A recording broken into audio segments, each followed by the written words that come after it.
Hello. Hello. I did not prepare the chair. Hello, Happy New Year. Happy New Year. How are we doing? Let me lower the volume here a tiny bit. Hello. How's it going? Thank you so much, Buka, for the sub. 25 months in a row. It's crazy. I don't care what you say. It is insane, and I really appreciate it. Happy New Year. And this is still way too hot for me to drink, so back to water. But yeah, welcome in to the 2024 Rewind. I originally was supposed to do this earlier in the week, just before the end of 2024. But I got sick. Again. Honestly, I just wish, 2025, please bring me health, because Jesus fucking Christ. I cannot keep doing this like this. But yeah. I had to postpone everything, and here we are. But we're here, you know? With antibiotics, so I cannot be drinking. I originally wanted to do this with a glass of wine in hand, like last year. But that's not the case. I spent years without drinking, which is fine. Like, people are sober, people don't drink, but it was weird. It was weird. I also cannot have milk for some reason, which I find extremely odd. But yeah, we're here. I have prepared, like last year, a beautiful PowerPoint presentation with every single thing that I've done this year. Mainly focusing on music, TV shows that I've watched, games that I've played, movies. I've watched more movies than 4 this year, which is amazing. Who knew? And 2025 is starting strong with movies as well, so that's good. That's wonderful. So there's a few things here and there. I removed the Dating Rewind recap this year, mainly because I really don't think it added anything to the rewind. And also because 2024 was a pretty chill year. I literally went on dates with 2 people, and that's it. And that's not the point of this. I'm just saying that it doesn't really make sense to recap something that barely happened when 2024 was focused on health and work. And yeah, let's leave it at that.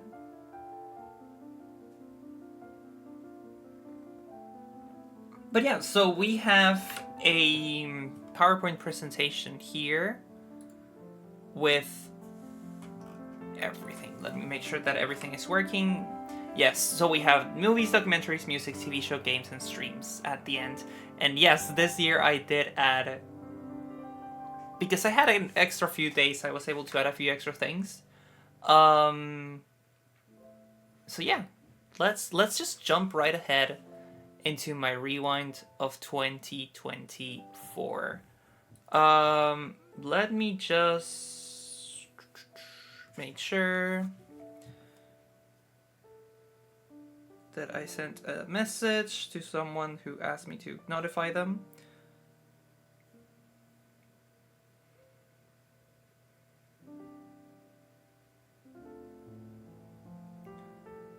Perfect. Okay, let's start. So, 2024. I watched a lot of shit. So, I watched more than 6 this year. I watched a lot of older movies. Mainly, it was me catching up with movies that I had not seen before, with some exceptions. So, I started the year with Sonic 2, which is absolutely great. And I still need to watch Sonic 3. So at some point we will do that this year. I'm really excited about that. I also watched The Marvels. it wasn't that good. Um, Also, this year we have pictures instead of just text, which is great. Um, I watched the Marvels. It was okay. It wasn't the best. It wasn't the worst. I don't know why people hate. I mean, I know why people hated Three Women on Screen. Oh, God forbid that. I watched Dune. It was really good. I didn't watch the sequel though, which is a shame. Um, but I watched Chicken Run: Dawn of the Nugget. Meh. The original is better. And I also caught up with Knives Out and Glass Onion. Knives Out was actually good. Glass Onion was shit. I did not like it at all. Um, like, I get it. It was like supposed to be camp and all of this, but no. Movies that I did enjoy. Poor Things was also they're in order of when I watched them, so you can see where I was through the year. So for example, Poor Things. Oh my god. If I had seen Poor Things in 2023, that would have been one of my movies of the year. Elemental was fine. I think it was actually quite good. I did not like the promotion that it was around that movie. If they had told me that the movie was about an immigrant family like growing up and, you know, segregating themselves from other communities and all that, I would have liked to watch Elemental a bit more. So I postponed it until it was on Disney Plus. Quite good. I really liked it. It's one of my recent Pixar movies that I really quite enjoyed. All of Us Strangers. Oh my god, heart-wrenching. It was good, but it wasn't that good. Welcome in, Saturn. Where you haven't missed anything. We are just also good morning. We are just catching up with the movies that I've seen that I watched last year, and we're talking about older movies before we go into 2024 movies.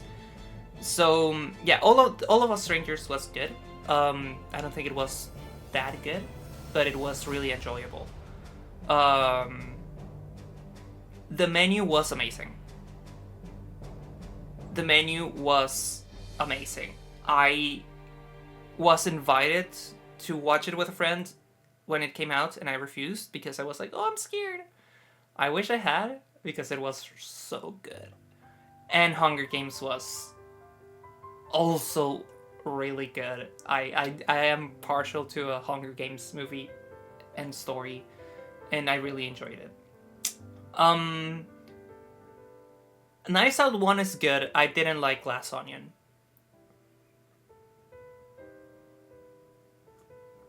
Harry, hello. Welcome in. How are you? I didn't like Glass Onion. I think it was okay. It wasn't as good as the first one, but it was different. So it gets points for that. Yeah, it was a good time, but I wouldn't classify it as one of the movies that I'm grateful to have seen. You know what I mean? I also did a Star Wars catch-up last year. What I mean by that is I watched episodes 7, 8, 9, and all of the spin-off series that I missed. Love the Comic Sans, thank you. And thank you so much for stopping by. I know that you have a busy day. I really appreciate it, just being here and chilling with us. But yeah, so Star Wars The Last Jedi, I thought I had not seen it. I had seen it. It's okay, it's a Star Wars movie. Star Wars The Rise of Skywalker was also decent, nothing special. Solo, I had its moments. Didn't really like it, but it had its moments that I was like, oh, nice. Fun. So, in that sense, to me, it did something. Then, Super Mario Bros. Movie, could you imagine I had not seen that movie before? And on impulse during summer, I just bought it on my iPad from Apple, and I just want to own this movie. I did not see this movie in 2023 because I went on a date that same day that the movie came out, and the date was and I never ended up watching the movie afterwards. I was trying to go with my cousin. It was a whole thing. It never happened. I can't believe I chose a guy over Mario. Never again. Mario comes first. And Luigi as well. And Peach. Peach was amazing, to be fair. Great movie. It's a video game movie. It's made for children, but it was really enjoyable. Isle of Dogs is one of my favorite movies. I was in Spain visiting family, and my dad asked for a movie recommendation. I recommended Isle of Dogs. We watched it together. He had never seen it. I went to see it in the theaters, I think. Really good. Really good. That's the only movie that I rewatched aside from The Last Jedi last year. Impeccable. Really good.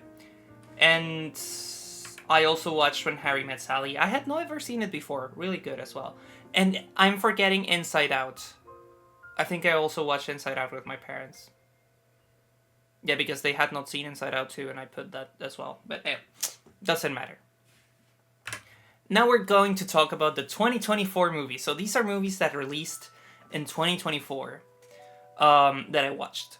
So the first one that I watched was How to Date Billy Walsh.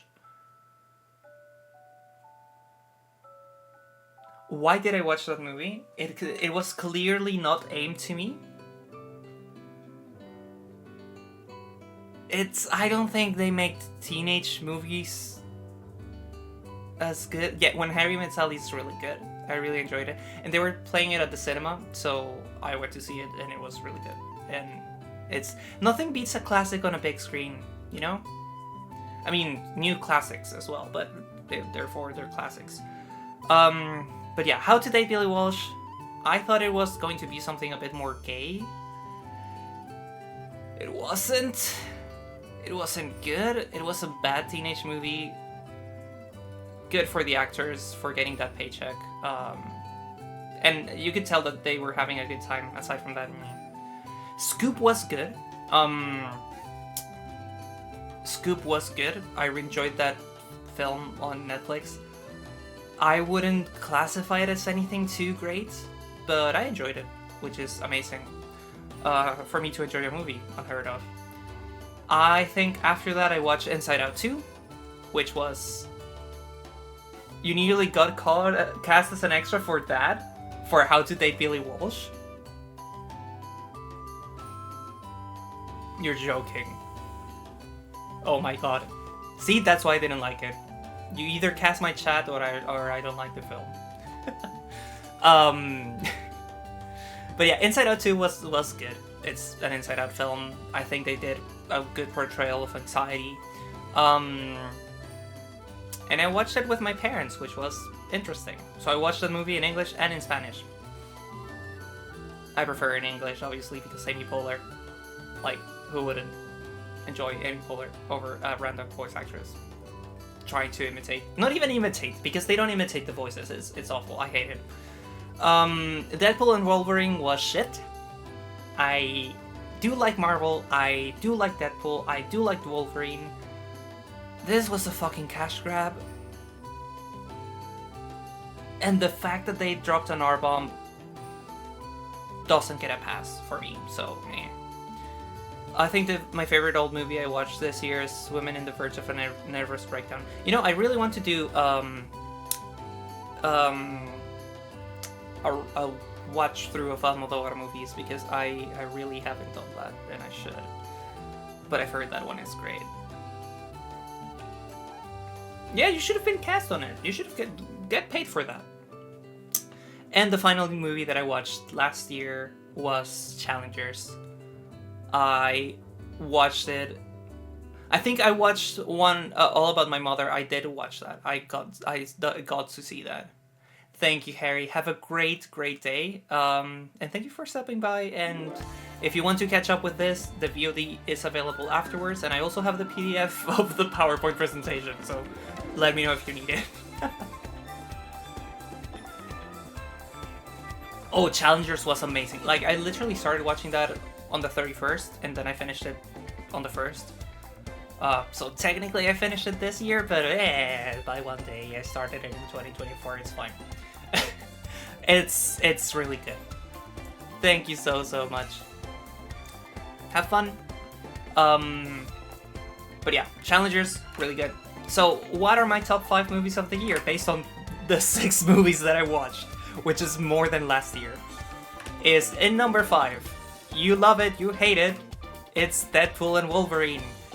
It wasn't good, but given my dead pool of movies this year, it had to go somewhere.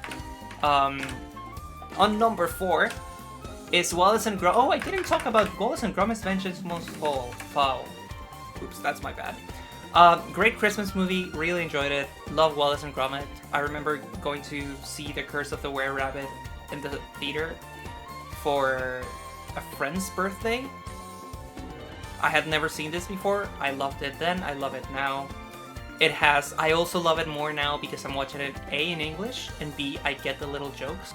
Even if not fully, just being knowledgeable of British culture does help when watching films made in the UK, based in the UK. So really enjoyed this one. Number 3, Scoop.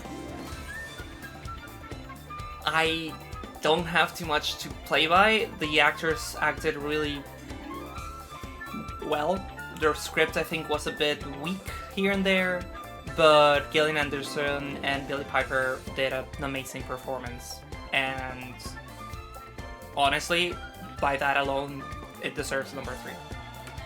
And number 2, Inside Out 2. Again, it's a Pixar film. It was cute. It was nice. I honestly would have done it without that much publicity and marketing for that movie. I think that was overdone, but the movie itself, it's okay. I enjoyed it. It's not my favorite movie, but you know, it's there. And finally, in number 1, I wonder what it is Challengers, making a last-minute triumph, an appearance on my list. It was so fucking good. I would watch this movie again, and I rarely say I don't like movies.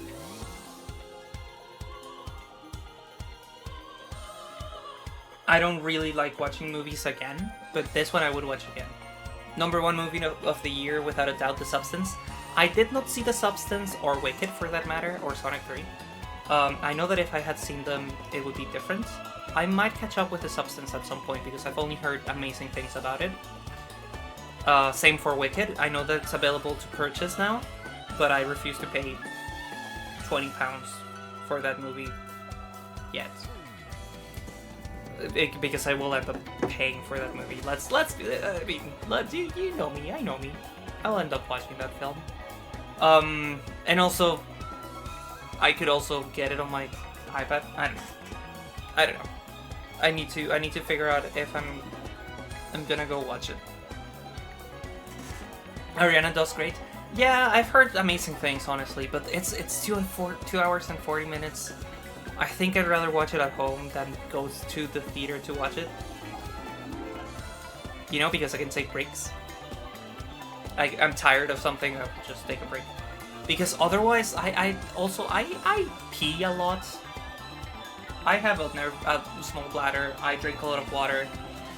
Movie theaters are my worst enemy.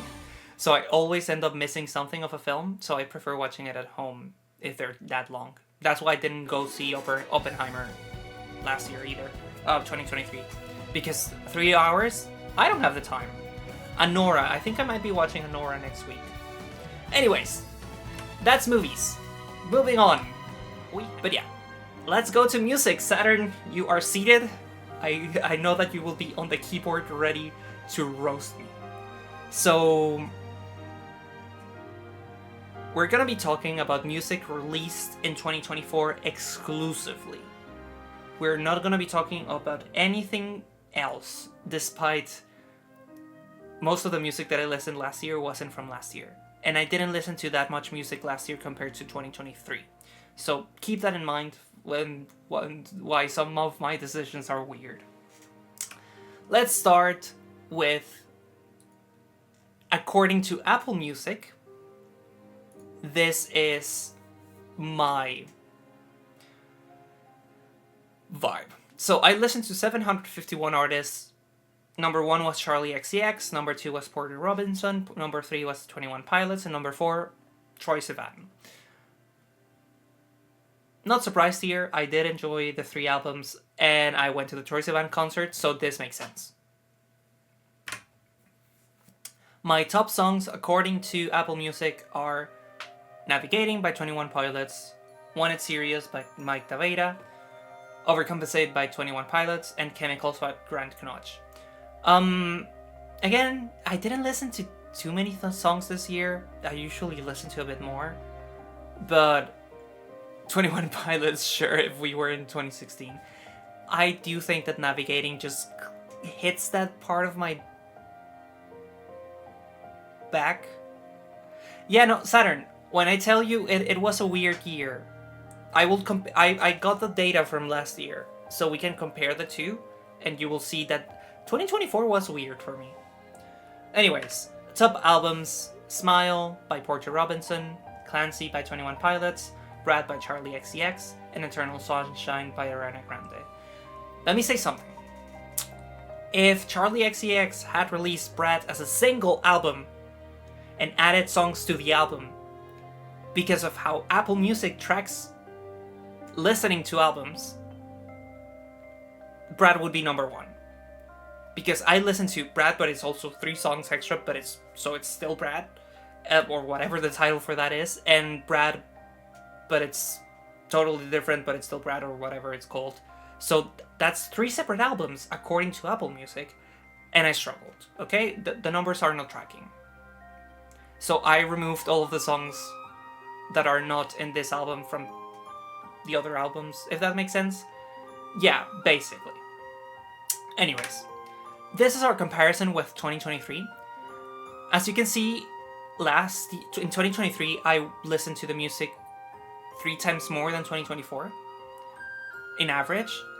And I was a bit obsessed on Troye Sivan last year. But yeah, you can see that even Rush, which was my most played song of 2023, is double what Navigating was. And Smile is a third of why Something to Give Each Other was. Yeah, Saturn, I also listen to a lot of music. No, I don't think you're the weird one. I am the weird one. My relationship with music is odd. If I'm at home, I'm not listening to music.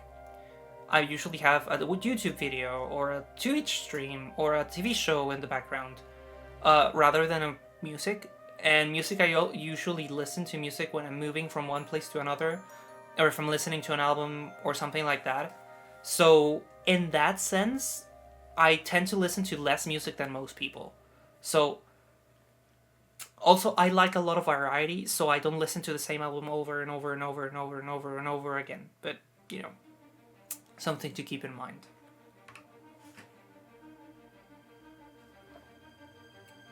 Now, here is the part where we start ranking based on preference. So we are no longer gonna be talking about what I actually listen to, but my opinion. So this is where we're gonna get a bit dicey. And yes, there's gonna be a bit of lore, nothing too crazy, but a bit of lore. So let's start with 2023. This slide is literally from last year. We have Something to Give Each Other, Psychedelic Switch,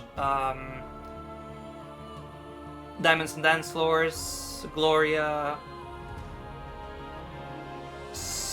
I forgot the name of that album. What was the name of that album? Sorry. It's by Grant Knoch, but I forget. The album is I Could Die Just Thinking About I Could Die Just Thinking of Us. Then Caroline Polachek, of course, Cup Sport as well. We have Kim Petras, Duran Electra, and Kesha. Now this year, it looks like this. Which, as you can see, I have two albums in Spanish, and 1 EP.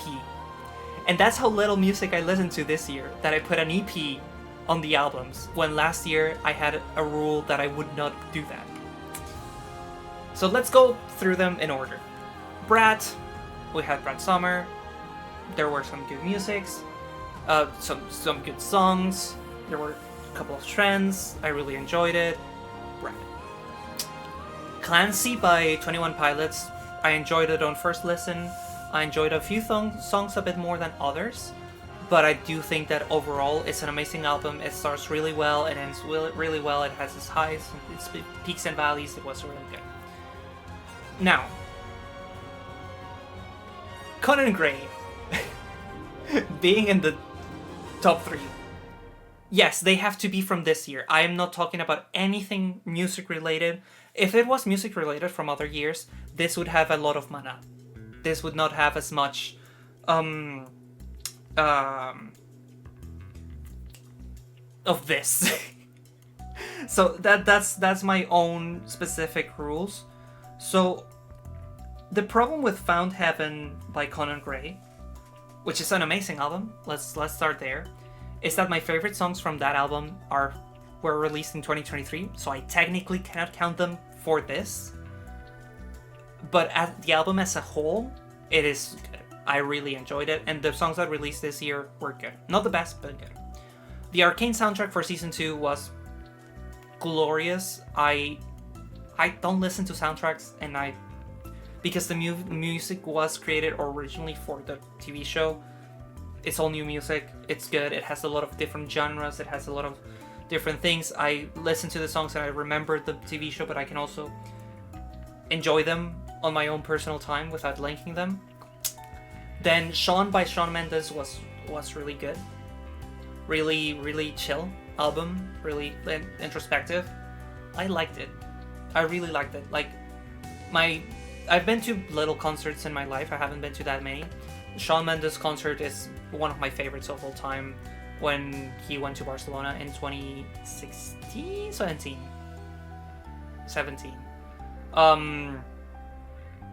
18? At some point. And this album was good. Bachata City by Anaquena. Anaquena is a group from Venezuela. I went to school with one of the band members. I've listened to them since they released their first EP. I love them. Their music is great. It's very Latin, very it has the tropical rhythm that is so Caribbean and so Latino Caribbean specifically. And Bachata City, although short, had great songs. Then Baño Maria by Catriel and Paco Moroso is okay. Like, I enjoyed it. It got me moving. I don't listen to rap that often. And when I do, it needs to have some interesting things. It has one song that I hated. Everything else I fuck with. So it's there.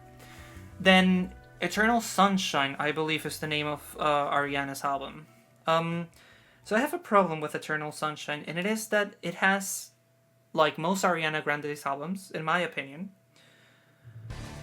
I'm just looking to the songs on my phone. It has 3 songs that I really like, and the rest are good, but they're not that good. That always happens to me with Ariana. Is she has 4 songs that I really enjoy, and the rest is okay. But overall, great album. I did like how it weaved, and I relate to her album. Like I related to Troye Sivan last year, I relate to her album a lot this year with Sean's as well, so that gave it some points in my opinion. And then Smile by Porter Robinson was really good. I do enjoy some Porter Robinson music. He is not one of my favorite artists, but he released some of my favorite songs, and I had never listened to an album of his. He released this one, and it was on replay in the background for a lot of my year. So if there's a soundtrack for my year this year, is Brad, Clancy, and Smile. Those are the 3 albums that really shaped my year. Despite that, and despite me being interested in going to the concert, I don't think it's one of my favorite albums this year. It's in my top 10, but it's on number 9. Cheerleader, Russian Roulette, and Is There Really No Happiness are some of my favorite songs. Knock Yourself Out as well. Um, Year of the Cup I didn't like. Um, Mona Lisa is a bit basic. I don't know. I have mixed opinions. I need to revisit the album again and see where I stand. But overall, I really enjoyed it, and it was there through the whole year. And now finally, the EP that if you've only listened to 3. Okay, that's fair. You listened to 3 good ones. So I'm not even one to complain. Heat was so good. Heat was amazing. Heat was so fucking good. 4 songs. The 4 songs slap. She and Lewis as well. They didn't need to eat that hard. She released music last year. Why is she releasing music again? And it's so good. And it's just like an earworm. And it's just, whenever I need pumping up, that is the EP that I listen to. And it deserved the top spot from the EPs. But it's still not an album, so otherwise it would be number 2 or 3. It would be number 3. Now, this brings me to my favorite songs of the year. Maybe Apple Music was right in calling me a slur. In number 10, we have Veneca by Rawayana and Acapella. This is another Venezuelan group. The song is very Venezuelan, very nostalgic, but also very, I want to party with that song. I'm so sad that we cannot play the music because of the MCA, but we will get to the playlist at the end of the stream. And also, if you want to do a small stream on Discord of me and us listening to the songs, not the 100 songs, but a few songs of the year and talking about them, I would be completely down. Because, honestly, some of these I would be really excited to show to chat. Okay. Number 9 is Tyrant by Beyonce and Dolly Parton from Cowboy Carter. Now, I am famously a country hater. I do not like the genre of music. I rarely like country songs. Cowboy Carter had great songs, but it's still country. And this is one of the ones that I can still listen to that. And it's the best song of Cowboy Carter. So, I'm glad you agree. And it's Beyonce, thank you for making great music last year. And please give us more music this year, please. Because I need more. You're on a roll, keep doing this.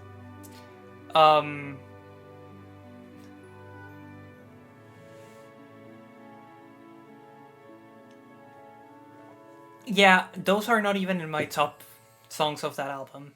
Also because, again, I listened to the album once, I liked a few songs, I listened to the rest of those songs, I forgot about the rest. Call me not the biggest country fan. Anyways, number 8, We Can Be Friends, Wait For Your Love by Ariana Grande for Eternal Sunshine. I love this song. It's good. It's one of the 4 songs that I like about the album.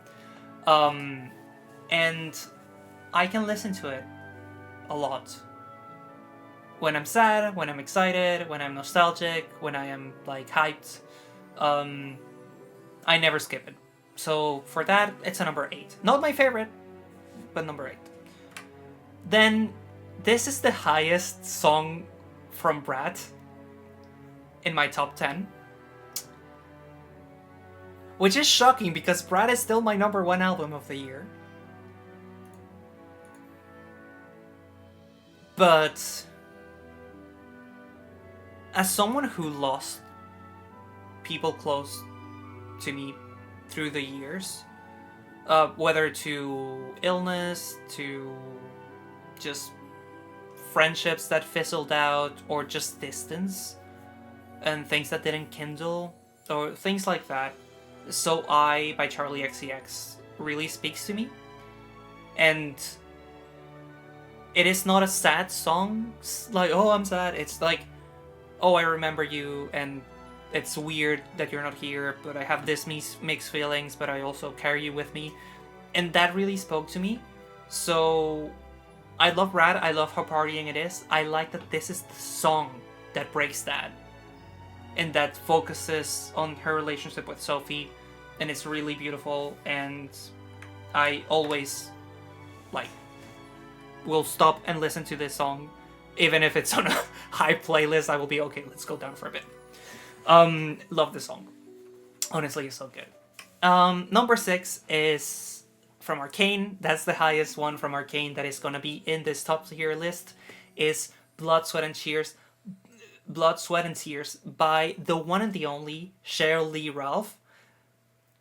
Jesus fucking Christ. This song wasn't on the show. But it made the soundtrack. This song comes from a video that was created to sell skins in League of Legends and tells the story of Ambessa. And I fuck with this song. The power on the voice, the energy. Oh my god, like, this fucking song, so fucking good. So fucking good. And she's the one from Abbott Elementary. Oh my god, like, she's also an amazing vocalist and an amazing musical artist, like, renowned as well. So it's not like, oh, this is a one thing. No. Shelly Ralph, like, I went on a rabbit hole. Really fucking good. Number 5 is Russian Roulette by Porter Robinson for the album Smile. Yeah, and other movies, of course. This song was good. It's a long song. I really enjoy long songs. And this was the song that got me hooked on the album because I saw the video when it released randomly on my YouTube algorithm and feed, and I was like, yeah, let me listen to that. Really good. It also feels very internet, which is something that I appreciate because I love some aspects of the internet, and I do love, like, jokey songs and all that. But I love the ending. Don't kill yourself, you idiot. I don't know. It has its ups and downs, and it has some silly lyrics. It's overall a great time. I really enjoyed it. But yes, number 4, Meet Me Outside, Grayson Chance. Now, Grayson Chance had one of my favorite albums in 2022, and one of my favorite songs in 2024 as well. This song is... Yes, sir, that's because you were not here last year, because he was there. Meet Me Outside is a great song about you trying to imagine a future with someone who doesn't let you in.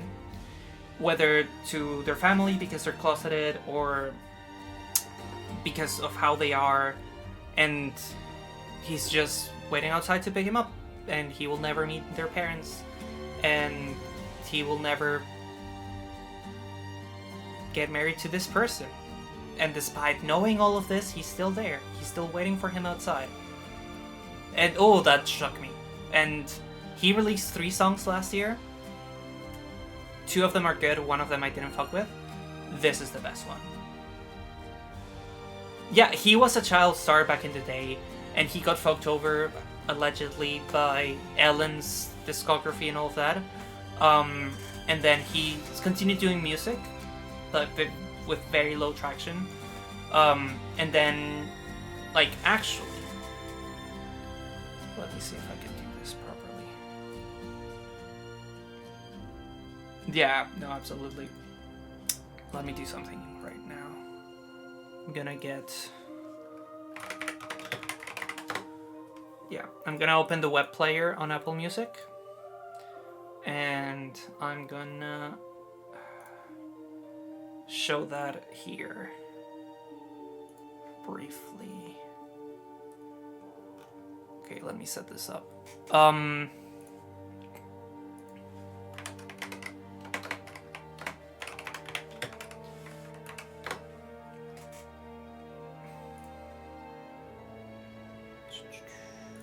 capture 2. There we go, that works. Okay, so basically, Grayson Chance, he also, yes, Apple Music, just deal with it.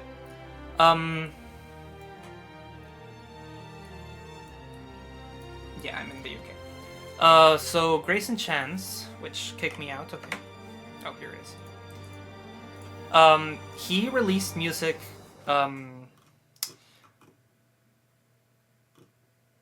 Like, where is it? Music videos, albums. So he released music after this album that he released when he was a kid. He released more songs here. And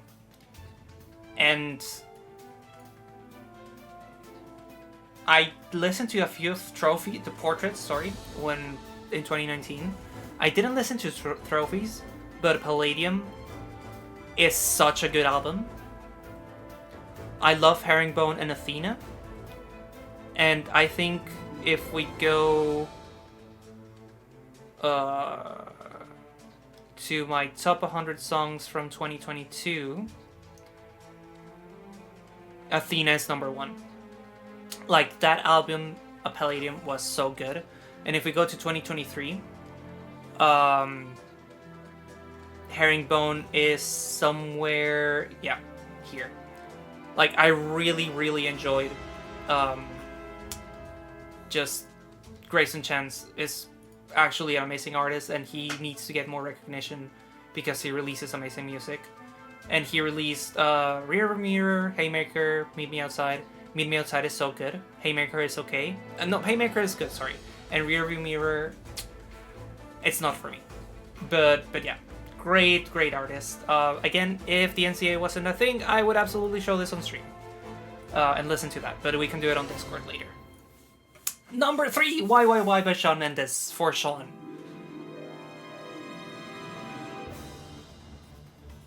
This song is very intense, what the fuck? I think that's better. This song is just good. And it's also a bit gut-wrenching with the lyrics. I don't know. I was in a weird spot this year.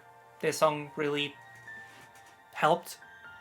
So it gets a special place in my heart. Number 2. Again, because Chapel Roan only released one song this year, Chapel Roan is not that present in my playlist. Or in my tier list, but Good Luck Babe is one of the best songs of the year, if not the best song.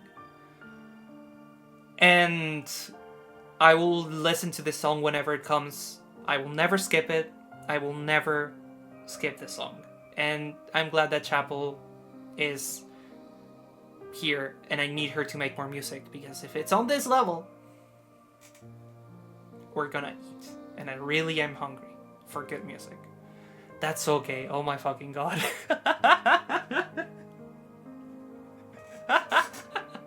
Jesus Christ. Okay.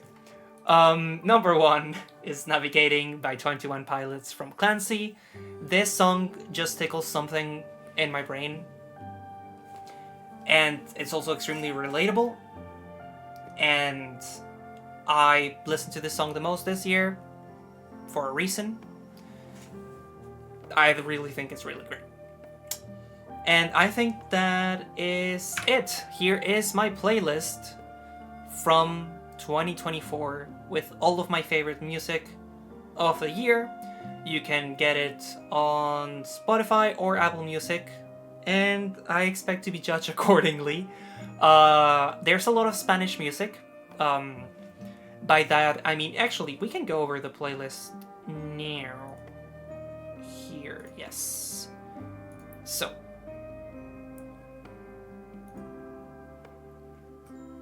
'24 top 100 songs. So you've seen my top 10 until Veneca. Aurora released really good music as well, so I really like that. If you're interested in my other Brad favorites, is Everything Is So Romantic featuring Caroline Polachek. Leaving in East London it clicks.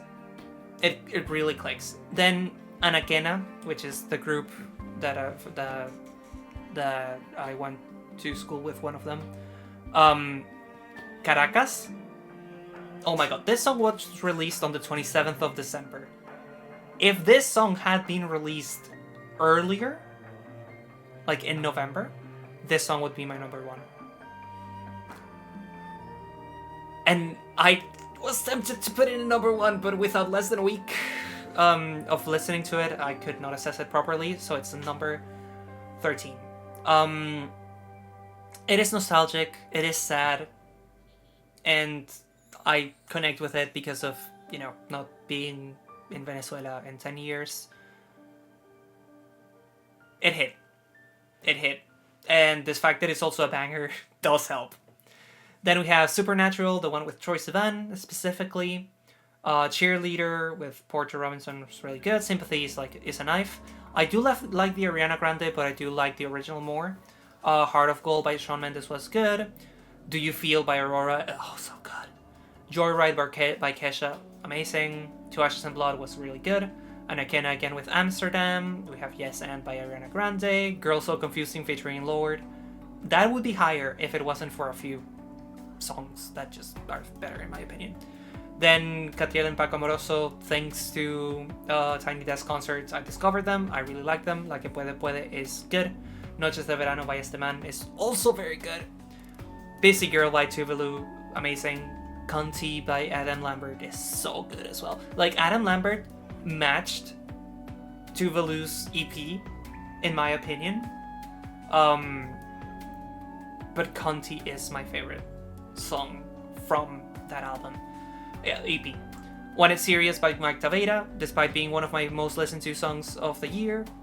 It's not my favorite, but it was at the beginning of the year, so I listened to it a bunch. Supersonico is good, Heat is good, Ya Ya by Beyonce is also very good, My Body's Not Mine by Aurora is amazing, That's a Dream by Shawn Mendes is good, Taste by Sabrina Carpenter is...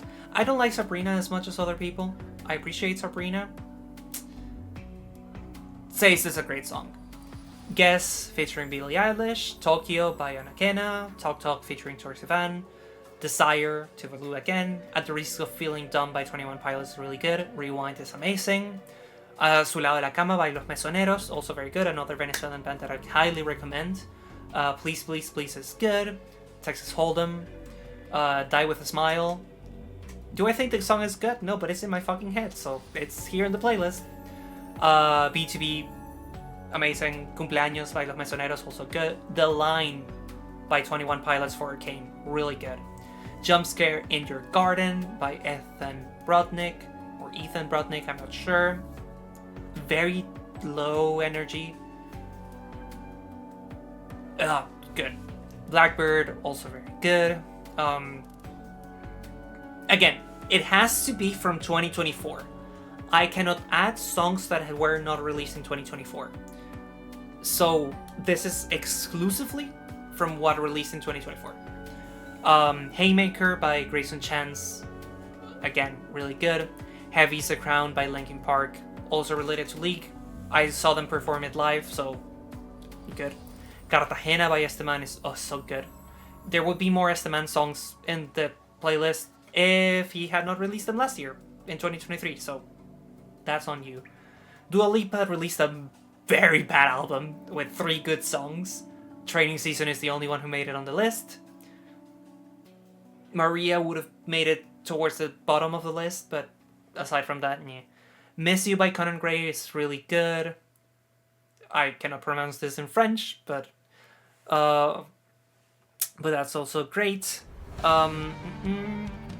Luna Park by Ethan Brodnick, again, really good. Como Así de Cali Uchis, really good. Overcompensate, it's an amazing fucking song to start an album. Love that. Espresso, it's okay. Snapback, really good. Now, I know that some people don't like Meghan Trainor. I do. Been Like This is an earworm. Couldn't get it out of my head. Probably through TikTok. Alibi is good. Lonely Dancers is good. Loop is good. Decease is good, but it didn't bring me what I needed fully. So It's on the list, but it's not up there. Chemicals by Grant Knoch, Whatever by Ava Max. I know, Ava Max. I adore her. I adore her. And Whatever is just Whenever by Shakira, but with new lyrics. And the lyrics are fun. And that's enough for me. Anyone But Him by C Machine is really good. Vitamina by Catriel. Ava Max is not the true crime here. What's the true crime here? Is it disease? Poison Girls by Conan Gray, Crowded Room. Megan fucking leave Mother alone. She's not Mother. She is a mother. Leave the mother alone. I like her songs. Like, I know it's basic, but I enjoyed it. Am I a white girl from the US? Probably. Do I care? Not really. You need your homosexual card revoked? I mean, probably. But here's the thing. We're gonna go into like some very gay music in a second, so no, I don't. No Hay Ley Parte 2 by Kali Uchis and Brown Alejandro. It's a good song. Ballad in Straight is very good. If it didn't have the break at the end, I would absolutely put it forward. A Soul with No King by Aurora, really good. The Schlanger Hit Parade, amazing, by Pet Shop Boys. I Want to Thank Me should not be on the list, but it's on the list because the song is catchy. The Golden Years by Joshua Bassett. Joshua Bassett should not fucking be on this list. But this song, for whatever reason, hits. The album was shit. This song is good. Nuestro Año, Los Mesoneros, and Caloncho, really good. Dumbai is good as well. Appetit is so bad, but I cannot get it out of my head, so it's on the list. My Oh My by Ava Max. Again, it's Ava Max. I have a soft spot for her. Break My by Jordy is not a good song, but it's catchy, so it's here, and it's very gay. Submissive and Breathable by Smosh and BB No Money. It's there. Summer Cinnamon by Mike Tavera. Crazy by Le Seraphim. This song snuck into this top 100, because of fucking Marvel Rivals. I've seen so many edits of the fucking singer character dancing with all the girls are girling, all the girls are girling, and it's stuck here, so it's here. Montevideo by Anaquena, Borgesices by Conan Gray is a funny song that I cannot recommend high enough. Redención by Agoné is not the best, but it's here. Fantastic from Arcane is really good. 2 by BB No Money is also here. Ingenuo de los Mesoneros, Isn't That Enough by Shawn Mendes, still here from League of Legends. It Boy by BB No Money, that shouldn't be here, but it's here. Desastre Emocional by Jacinto, it's a weird discovery that I made, and it's here. Poison from Has-Been Hotel, you know, I'm staying true. I like the song, but then I like it now. Two Worlds from Valorant is also here. Get Ready by Ninja Sex Party is extremely funny. And La Cançó del Ladra by Paunes is the only song in Catalan, and it's so fucking good, so it's here. And I think that is a great place for me to take a quick break and get some water, stretch my legs. I'll be right back. Don't go anywhere. Enjoy the background music. And yeah, we have TV shows and games and streams left on my review, so there's more to come. Thank you so much for being here, and I'll be right back. Welcome back. Thank you so much for chilling here during the break. We just finished music, movies, and documentaries.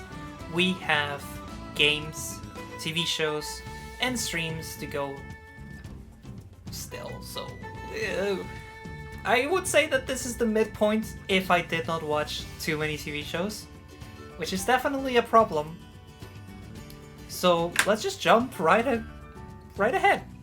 Let's just jump right ahead. I love TV shows. I am obsessed with TV shows. I'm obsessed with TV. I like TV formats more than other people, I think. And I watch a lot of old TV. And what I mean a lot is, this is everything old. This is not even counting new things from last year. So, I finished the Shaman King Netflix remake. Shaman King is good. I watched Canada's Drag Race Season 4. I watched Human Resources Season 2. Very shit. What We Do in the Shadows Season 5 was really good. Percy Jackson and the Olympians was very good. I loved those books growing up. Seeing them get the justice that they deserve. Amazing. The Wheel of Time Season 1 was meh. Season 2 was meh. Disenchantment, this third and final season, was a waste of my time. But I watched it. The Office, I watched The Office Season 1 through 9. I enjoyed The Office. I can get why people loved it so much. Is it my favorite show? No. I did not like the first season as much as the rest. And obviously Season 7, 8, and 9 are a bit shaky, but I get why they're shaky. Also, Feud. Capote versus the Swans. How do you have that great of a cast and make the most painful show to watch? Oh my fucking god. I love Feud. I love the first Feud. Feud 1 was one of my favorite TV shows of all time. Why is this so bad? I mean, the attention to detail, the acting is so good, the cast is amazing, but the story drags on for so long, and it doesn't go anywhere for half of the episodes. I was so bored. Then we have American Horror Story Delicate, which, again, it felt different. That is because Ryan Murphy was not involved. It wasn't good. It was an adaptation of a book, and half of the show I was like, we've seen this before. Nothing good. Thank you, Saturn. I will check that right after. Yeah, no. American Horror Story Delicate was not Ryan Murphy. And you could tell. It was interesting. It was an adaptation of a book. I think the book is called Delicate or something like that. It's weird. Oh, no, Saturn. Oh, we will fucking get to Ryan Murphy this year because I have opinions and thoughts. Jesus fucking Christ. I saw the final season of Westworld, which was good. Even though it was not intended to be the ending, it was good for an ending. I watched Big Boys. And I have to say something. British television is the best television in the world.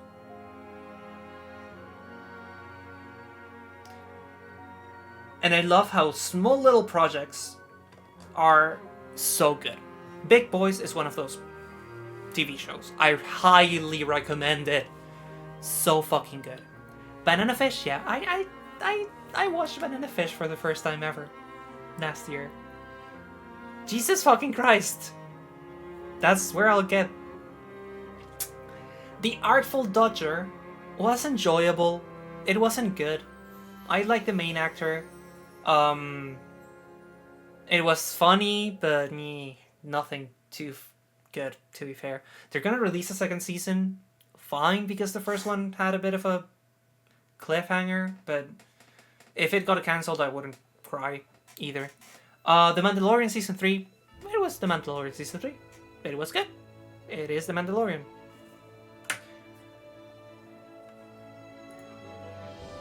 Banana Fish is what I watch and I want to... when I want to unalive myself. Fair enough. I watched a lot of Star Wars this year. Again, the Book of Boba Fett was good. Andor is the best thing that Star Wars has done since Rogue One. I watched Succession first 3 seasons were good. First 2 were amazing. Third one was good. Fourth one, it was good, but I did not enjoy it that much. The whole, oh, I'm gonna buy your company, blah blah blah blah. I care about the family drama, not about, oh, I'm a big tech person representing Elon Musk, I'm gonna be here, blah blah blah. It felt a bit meh. Glad it ended. Didn't end badly, but just, I don't know. I watched the 2 seasons of We're Here. So season 2 and 3, just because I wanted to watch them before season 4. It hits different watching since the Shangela allegations. And the fact that they happened during the first season of We're Here also stained the show.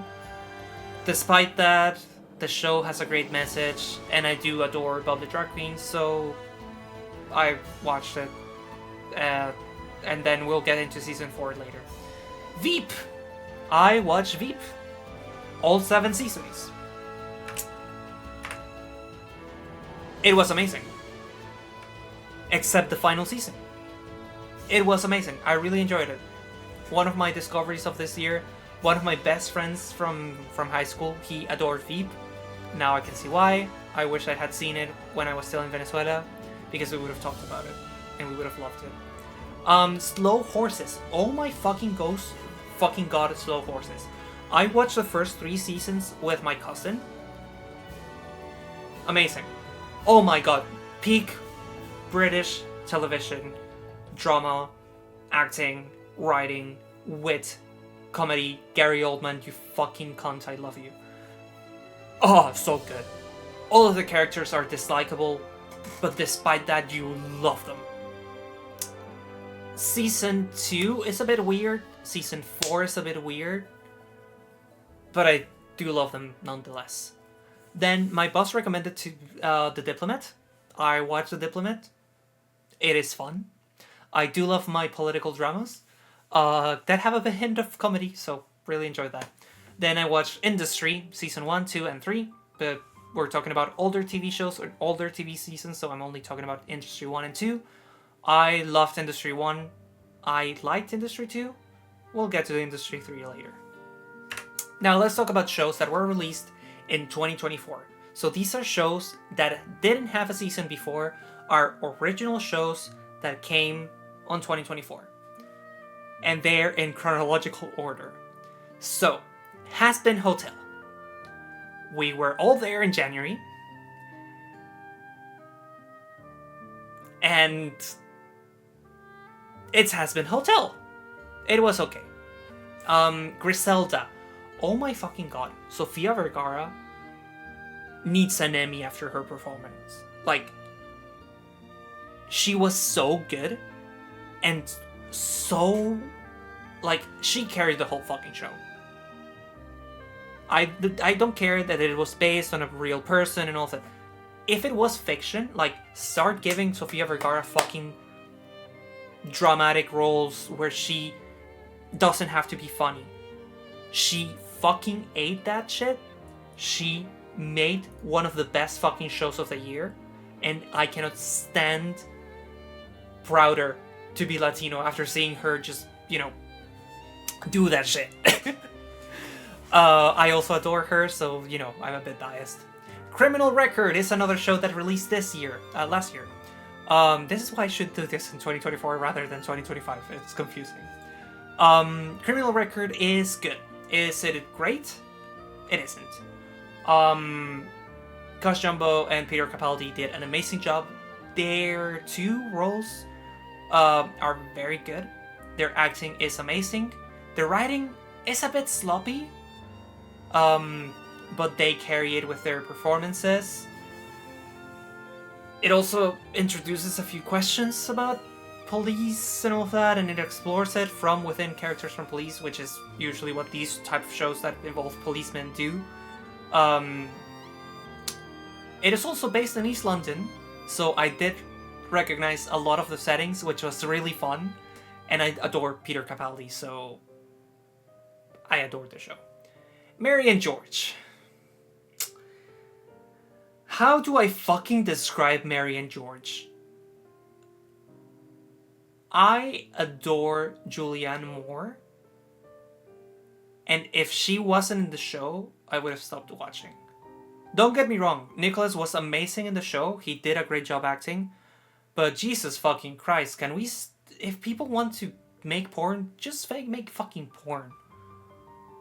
Don't make a TV show that is based on the periodic... Like, I get it, but... Yeah. You cannot be that sexual and... I don't know. It was weird. Fallout was amazing. Honestly, we need more video game adaptations like that. Drag Race España All-Stars, we'll get into that later, but Jesus fucking Christ. Unnecessary. Trash. Yeah, no, it was bad.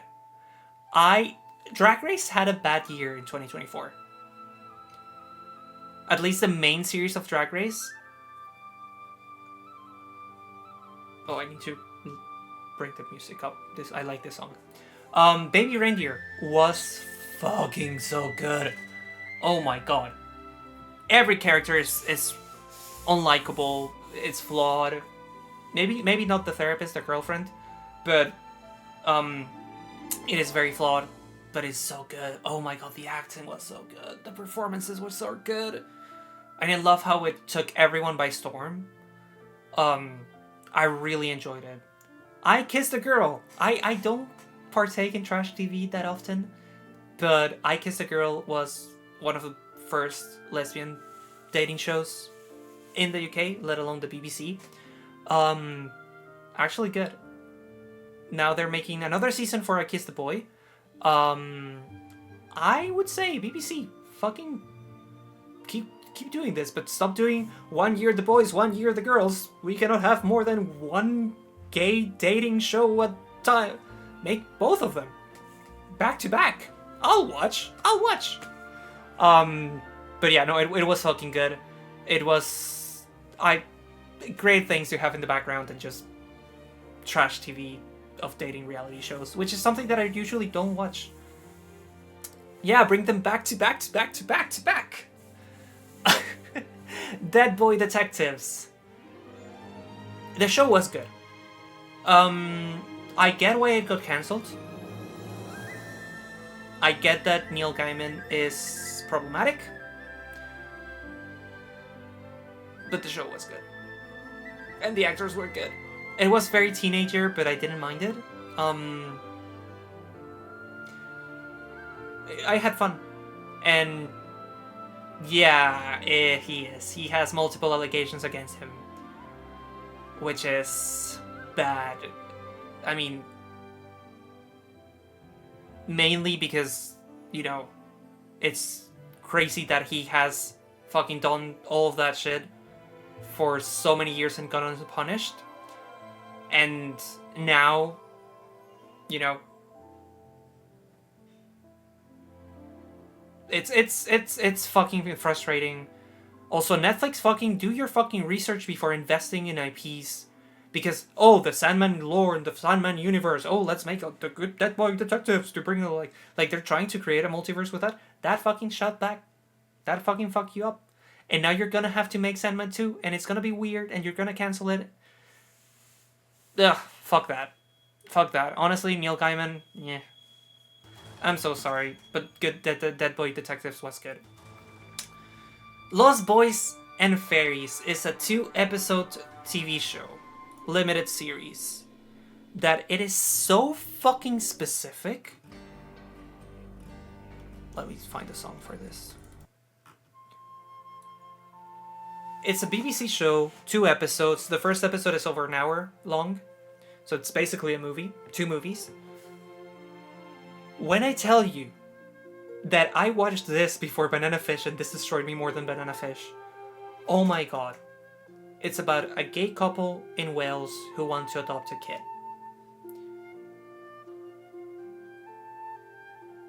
And one of them is a drag performer. And it has like dialogue in Welsh, and it's very specific to a very specific region, and a very specific upbringing. I think that when writers and TV shows make very hyper specific shows on very hyper specific topics, things just flow, and it's so amazing. Honestly, one of my highlights of the year, and honest UK TV does this so good and so well. Lost Boys and Fairies, honestly, one of my favorite TV shows, and it made me fucking cry. 2 episodes. You don't need more. You don't need to drag it on. Oh my fucking god. They've won a few awards. They deserve more. I love them. I don't know where to watch it outside of the UK, but Jesus fucking Christ, it needs to get out of the UK because it's so good. The Acolyte. I was in my Star Wars binge. It was good. It's a shame that it got cancelled, but it was good. I hate how much hate this show got just because they cast trans actors. Watch the fucking show. It is fucking good. I hate Star Wars fans. Like, fucking go take a shower. Trans people exist. Move on with your fucking life. Also, you're siding with the fucking Empire. Like, you don't realize that, which is so fucking ironic. Anyways, speaking of amazing BBC shows this year, The Jetty. The Jetty. Oh my god, The Jetty! Oh, Jenna Coleman, you fucking brilliant actress. Oh my god, after 2023 where she released that fucking adaptation of a book with Prime that it was so bad, she redeemed herself with The Jetty. Her performance is one of the best things I've seen. I adore political crime dramas. And this is very specific to the North. Very well acted. Very complicated. It has layers. And honestly, Jenna Coleman, you continue to amaze me.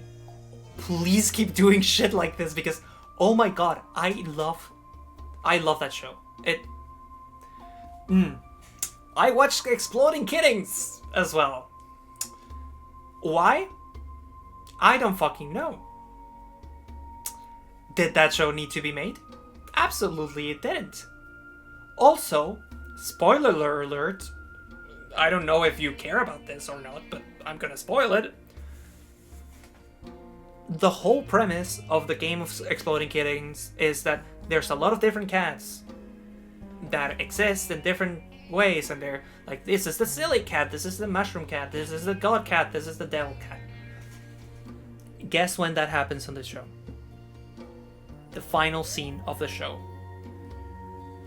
So we just got the whole origin story of Exploding Kittings for some fucking reason. I mean, it's good that small projects like that are created and they get the explanation and they get the budget to make shows like this, but you could have done so much better. You had such a great concept. But it was shit. Speaking of shit though, Sausage Party Foodtopia. Who watched Sausage Party and was like, you know what this needs? Let's add more. Let's create more Sausage Party. Oh, yes. Let's make a whole fucking TV show. Oh, let's continue this story of this overly sexualized fucking movie. What the fuck? Jesus fucking Christ. I don't know what's worse. The fact that it got made or the fact that I watched it.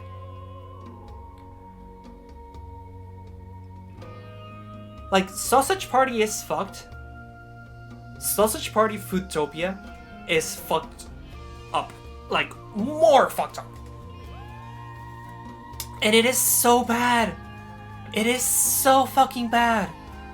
Why? Where do you get the money? Are you laundering money? Are you avoiding taxes? What the fuck are you doing? How did this show get made?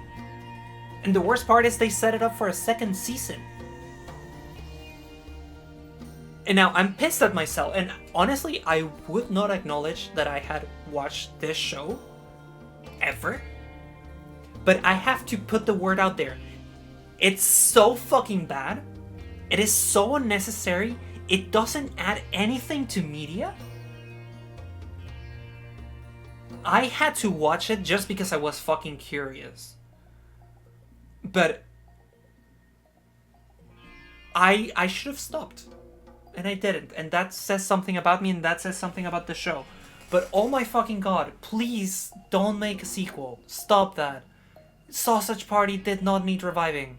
Please, if you really want to have a TV show, or get royalties as an actor, or just get a paycheck, invest your time in something good. Also, I hate how many good names are attached to this fucking shit.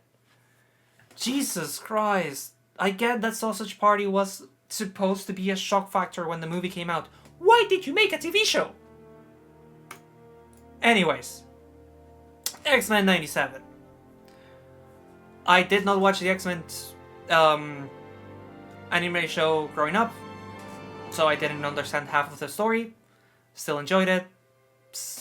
I'm glad that the director, producer, whatever, is facing the consequences of being a fucking creep.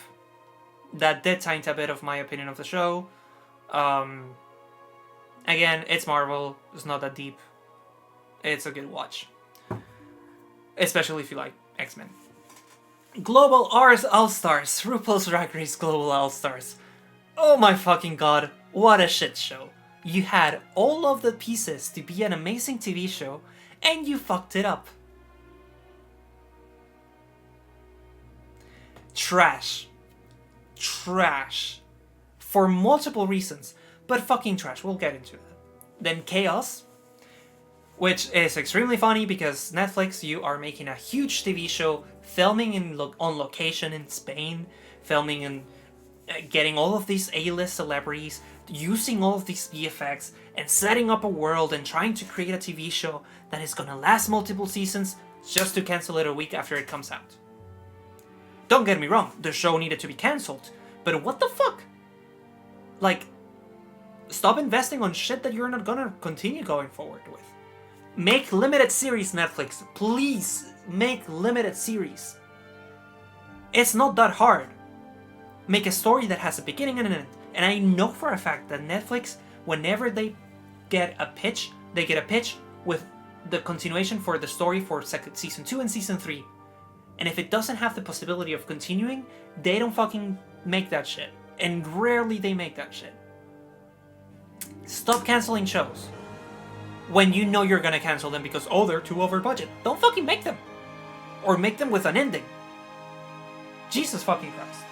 It pissed me off. Like, I watched Chaos. I was not the best. I was not a fan of it. But the thing that pissed me off the most, it wasn't the show. It was the fucking cancellation. You invest so many fucking millions on promoting and hiring and fucking marketing and making, like, guest appearances and, oh, let's change this and let's do something here in London and let's do something here in Spain and let's do something here in the US. And within a week, it's too expensive. Fucking make that calculation before. Sorry. I told you, this is the rant section of the stream. English Teacher is a show that released this year. And what is it about TV shows? So, the show is good. The show is fucking good. It's funny as fuck. It's adult humor. It's gay humor. Trixie Mattel performing on one episode, just being so a shit character is fun. Half of the jokes were fun, half of the jokes didn't land. More shows need to be made like this. More shows like this need to be made. However, it is sad to hear that the creator has had allegations thrown against him by co-workers in other projects. People need to be fucking be held accountable, and companies need to do their fucking research before as well. Anyways, moving forward, it's a shame because I really enjoyed the show, and after the allegations came out, I was like, I cannot support this. There we go. Agatha all along is gay, is good, and we need more. I enjoyed it a lot. Then we have Grotesquerie, a Ryan Murphy show. So Ryan Murphy was not involved on American Horror Story, but he decided to make his own American Horror Story, despite him creating American Horror Story. Got a great cast, and proceeded to open a script and take a massive dump on the script and make that. Grotesquerie spends half of the show, the 8 episodes, setting up a plot twist that it takes 2 episodes too long to set up, and then 4 episodes dealing with the aftermath of that plot twist. The plot twist is not good. The show is weird as fuck, and it just gets by on gore and the visuals that are macabre and all of that.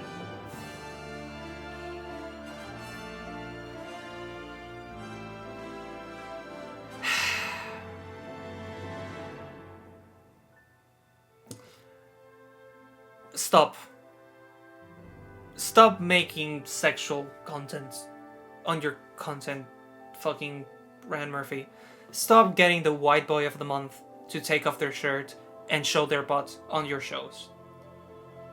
You're not fucking 20 anymore. I get it. We enjoyed it on certain shows. It had its time. Move on. Also, don't set it up for a second season. And the fucking plot of this show is, oh, it was all a dream, but also this is American Horror Story cult. The fuck? Anyways, he needs to be stopped. Sweet Pea, however, is an amazing show with Ella Purnell. Ella Purnell was fucking busy. She had Fallout, she had Sweet Pea, and she had Arcane Season 2. The show is good. It's not the best, but it's good. I really enjoyed it. The acting of her was really good. The plot, some of the decisions, She got to produce part of it. I really like that for her. It got renewed for a second season. I will be seated and I will be watching. Now we're going into the December watch of the year. So these are 7 TV shows that I watched towards the end of 2024. Ginger's House is what was gifted to Ginger for winning Drag Race UK. Not gifted, but that was her reward, let's say. Her cash prize. It was good. It was funny. I like absurd humor. I love that Kate Butch was in it. Half of the episodes. All of the episodes but one. I like how absurd it is. It's just camp, old British TV, and I like that. Ginger was amazing. I needed to be renewed for a second season. It will never happen. And then the BBC released Smoggy Queens, which is so good. Honestly, BBC, how come you're making these little productions that are, again, an example of a very specific show about a very specific type of people in a very specific region of the UK, where being in that specific region or part of the UK is very important to the context and the actions of the characters. Love that. I need more. Also, it's extremely funny, the deadbeat humor that it has. British TV at its finest. Man on the Inside was also very good. Got renewed for a second season. Thank you, Netflix. I really like it. Rivals, it was okay. People raved a lot about it. I enjoyed it. It was good. It wasn't bad. But I don't know. I have mixed feelings on it. Dream Productions didn't need to be made. However, it was nice. It was a painless pill. It was a nice treat for people who like Inside Out and want to see more. It was fun. It was sweet. It was short. It had a bit of humor that I liked. But yeah, I think that's also a way of them making more money of Inside Out and keeping it relevant. I would have released it next year, not this year, but yeah. Black Doves. Oh my god, that show was good. I need a second season ASAP, and I really enjoyed it. Also, I love a complicated gay character and an amazing strong female lead. What else do I need? You know what I need? I need more of Nobody Wants This. Because I binged that on the 31st of December. So that's the last show that I watched last year. And Nobody Wants This. I wanted to hate it. I mean, I do love Kristen Bell. She cannot do anything that is like, oh, I hate it. It gave me so much The Good Place vibes, but also in its own particular way, its own personal project. The humor is stupid. The romance is there. It's very unrealistic, but it was fun. I rarely we get a good romance show like this instead of Emily in fucking Paris. And now that I've said that, sorry for the 30-minute rant on TV shows. Let's talk about the worst. In number 5, we have Mary and George. Again, if you want to make porn, make porn. Don't make a whole TV show about it. Julianne Moore, you were amazing in your acting. Nicholas, you were amazing in your acting. We saw your butt way too much. Did this show need to be made? No. Was I glad that it was made? No. Did I watch it? Yes. Could I look away? No, I couldn't. Like, I'm part of the problem. But it was good. Like, if Julianne Moore wasn't there, or if the actors were a bit more weak, it would have flopped even more than it did, in my opinion. In number 4, Global All-Stars. Yes, it's number 4. So, RuPaul, you had biggest stars from basically almost all of the franchises, and Alyssa Edwards, which is a queen that is basically on your level. Were we surprised when she won? No, we were not. Were we surprised when there was favoritism by the judging panel for the queens that had been judged by RuPaul?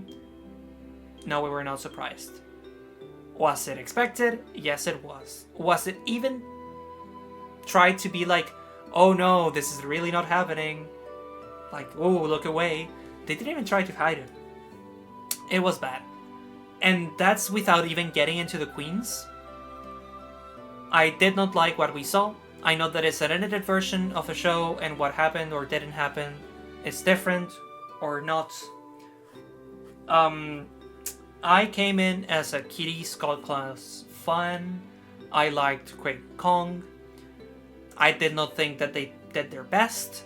I did not like what they did on the show. I did not like their attitudes in or outside the show. And to be fair, I also did not like Nehelia. I cannot pronounce that name. Nehelenia. Like, I get it. And I get why people came to defend her. And to be fair, she was bullied. But I also did not like her actions outside of the show. This show will probably get a second fucking season. But it needs to be changed in format. It needs to be updated. Also, don't bring Alyssa Edwards. Like, if you want to crown her, just bring her to an All-Stars. This felt like All-Stars 8 with Jimbo. Oh, I wonder who they're gonna crown. The only Canadian queen, and the rest are from the US. Also Pitita, sorry. Pythia. I'm still pissed about Season 3 of Drag Race España, so, Let's just say that. It gave that vibe. Pythia, you were deserving of more. Gala, you were deserving of more. Honestly, the whole cast was amazing. In paper. And then we got what we got. This song couldn't have appeared at a better time. Oh my god. It was just a fucking mess. Okay. In number 3 is Drag Race España All-Stars. Why are you making an All-Stars with only 2 seasons? 3 seasons. Why? It was not needed. We didn't need it. We didn't want it. If you wanted to crown the queen that you crowned, just fucking crown her. Also, oh, we are the first country in the franchise in the world in making our own All-Stars version of... Ooh, first international All-Stars. Oh my god. Wait another season. Don't try to innovate for the sake of innovating. You came from one of the worst rated seasons of Drag Race to make another worst season of Drag Race. Not good. Not good. The favoritism was extremely obvious. The gaslighting was very obvious and very hard to watch. Honestly, I would have preferred a Drag Race España versus the world. It would have been fun to see multiple drag queens who speak Spanish compete, but we got this instead. And when are you going to make another All-Stars? You don't have that many queens left, or that want to be on the show, so you shoved yourself on the foot. Season 2, number 2, sorry, Grotesquerie. I said my piece. Ryan Murphy, stop this. Stop casting white males that have a fucking heteronormative build that you can thirst over and have them be half naked and doing sexual shit for the sake of that. Also, Niecy Nash deserved... Like, she carried. She was amazing at acting. And her daughter as well, whose name escapes me. But the show was a mess in writing. It wasn't creative. We've seen all of this before. If you want to make American Horror Story again, make American Horror Story again. Don't do this. And number 1, the worst show that was ever made. Sausage Party Foodtopia. Just why? Anyways. My favorite 5. Let me just drink water before.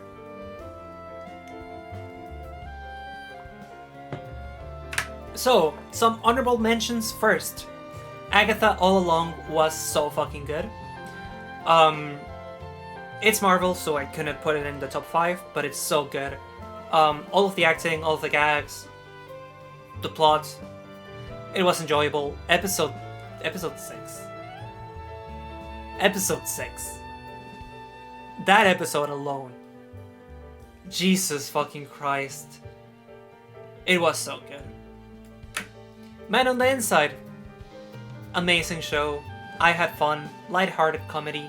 We need more shows like this. And I'm glad that it's getting a second season. Smoggy Queens. We need more of this. I need a second season of these. It should have gotten more promotion. Maybe it didn't get as much promotion as I needed for it. But it was really fucking good. And I could have basically made a top 10 rather than a top 5. But we would have been here all day. So let me just say something about Black Doves. Keira Knightley, Ben... More. Please. Also, it's Kira, not Kira. What the fuck? Good. Fucking good. I need another... This is a Christmas TV show, by the way. It's not, but it is. Now, for my top 5. Baby Reindeer was good. Was amazing. The acting was great. It was intense. And I felt anxious watching it. Which means that it was well made. I was invested. And I'm not surprised by how well it was received. Number 4, Fallout. Yes, more of this. More video game shows like this. Please. I need a second season. Also, I don't know anything about Fallout, so I enjoyed this as a complete new fan. Do I want to play the games? Yes. Well, I don't know, but loved it. Number 3, Griselda. Again, Sofia Vergara. Oh my god, you were so good. This show was so intense, but she was so fucking good. So fucking good.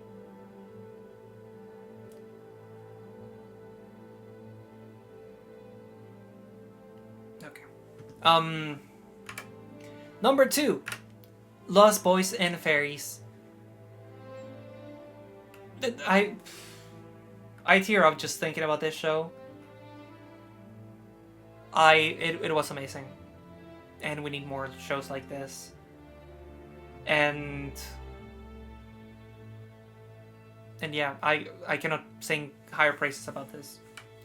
And number 1, The Jetty, Jenna Coleman. Again, you beast, you were amazing. More, please. Now, let's go into the 2024 seasons. So these are shows that already were premiered before their season from last year released. So, for example, RuPaul's Drag Race season 16. It's season 16, you know what I mean? It's not the first season. So I separate this from TV shows because these are building on expectations that are already there. New TV shows are their own thing, and they are creating a new identity from scratch, let's say. The Traitors Series 2 from the UK, amazing. And I am loving Traitors Season 3 as well. It's so good. I don't like watching reality TV that much, but it's good. UK Drag Race versus the World. It was good. I enjoyed it. RuPaul's Drag Race Season 16 was so good. I enjoyed it a lot. Untucked was a bit weaker, but the main show, it felt fresh. I'm worried about season 17. Honestly, I'm also getting to a point that I'm a bit overwhelmed by Drag Race. So, I'm starting to be less engaged with it, which is weird to say because I've been watching for so long. I wish we had less seasons overall, and more queens could get work after the show. But yeah, I think I will stop watching some seasons at some point and just I'll watch main season, UK, and Canada. It's hard to keep up. I didn't watch Mexico, I didn't watch France, I didn't watch Philippines, Thailand. I've heard that they're amazing, but I'm still here. I don't have the time, and I want to watch more things than Drag Race. But I do love that they're on, they get a place to exist. We're being oversaturated, yes. I need a break. And I need quality to increase, because after this year we had so many bad seasons of Drag Race. And we started so good with season 16. It's a shame. Okay, Monsters at Work season 2 was good, enjoyable Pixar show. Loot season 2, Maya Rudolph is just funny to me. The show is absurd, I love it. Big Boys season 2 was fun, great continuation of Big Boys. Need more, please, UK. Please, Channel 4, more. Bridgerton season 3.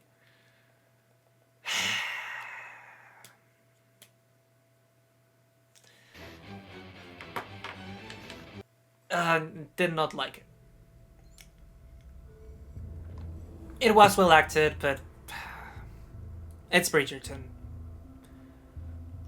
Like, it had its moments. Yeah. Doctor Who season 1.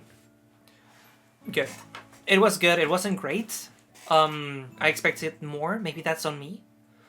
The shows that were good were so good. The other episodes were very average. The racist episode was good. The Jinx Monsoon episode was amazing. The first episode was a bit too basic, but it's a good time. I love Doctor Who, and I enjoyed it. So I'm really excited for season 2. The Christmas special was really good, I have to say. So looking forward to season 2. The Bear season 3. Oh my god, Anxiety, the TV show. I loved it. Abbott Elementary is always fun. I love a good sitcom. The Boys season 5 or 4, season 4. We need to stop with superheroes. I'm done. I'm oversaturated. Also, you don't need to be edgy. And you're trying to preach against certain things, but you're creating a fan base that is just obsessed with those things and they don't see that it's wrong. Despite your show making a point that it's wrong. It feels too real despite the superpowers. Nope. Nope. I don't know what happened there. I was clicking the wrong thing. RuPaul's Drag Race All-Star Season 9. Why? I get why you didn't send them home. But why? Just think of something new. Oh, they're playing for charity! The show, there were no stakes. And it didn't feel like a celebration like Season 7, so it was a bit weird. The Untucked, I could have done without, to be fair. The Umbrella Academy Season 4, final season. It was good. Not the best, not the worst. People are pissed about the ending. I thought the ending was okay.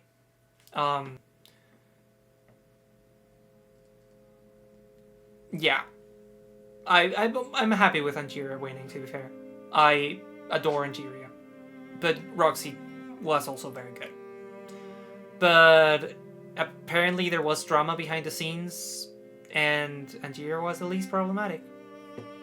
Not to take away from Angeria's victory, but that's what I've heard. And I'm just happy that Angeria won, because I love Angeria, and whenever we get Angeria on my TV, I'm happy. I'm a happy boy. Canada's Drag Race Canada vs. the World Season 2. This season felt weird. I mean, we knew that Lemon was going to win, based on the cast.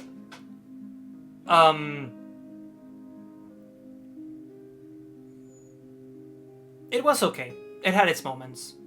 But again, I don't like when TV shows or seasons are very obvious about who's gonna be winning from the casting, so that's my complaint there. We're Here Season 4. It was good. I think that it was so good that the Queens stayed for a long time on the show. It was a change of format. It was an attempt to save the series from cancellation. Still got cancelled. Love the new cast. Sad that we're not getting more We're Here, but I do get why it got cancelled also for the safety of the cast and crew. Only Murders in the Building Season 4. It was okay. I enjoyed it. It's camp, it's stupid, it's fun. That's enough for me. Slow Horses Season 4 was great. Honestly, it was great. I really fucking recommend it. Again, I cannot complain about Slow Horses. It's great. Heartstopper Season 3. It's good that Heartstopper got into more serious topics, and it wasn't just like, oh, I love you, oh, I love you, oh, I love you, oh, I love you. But I realize I'm not the target audience anymore, and it will always have a special place in my heart.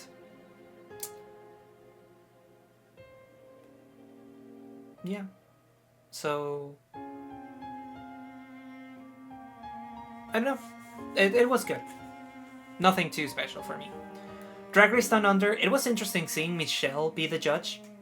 I liked the season. It was obvious who was going to win again. I'm not mad at Michelle being ahead. I did like that they had previous contestants and previous winners be part of the judging panel, rotating. Yeah, it was good. It was fun. it was a rare W for Down Under, and I do love Down Under seasons, so I think the cast also did carry it quite a bit.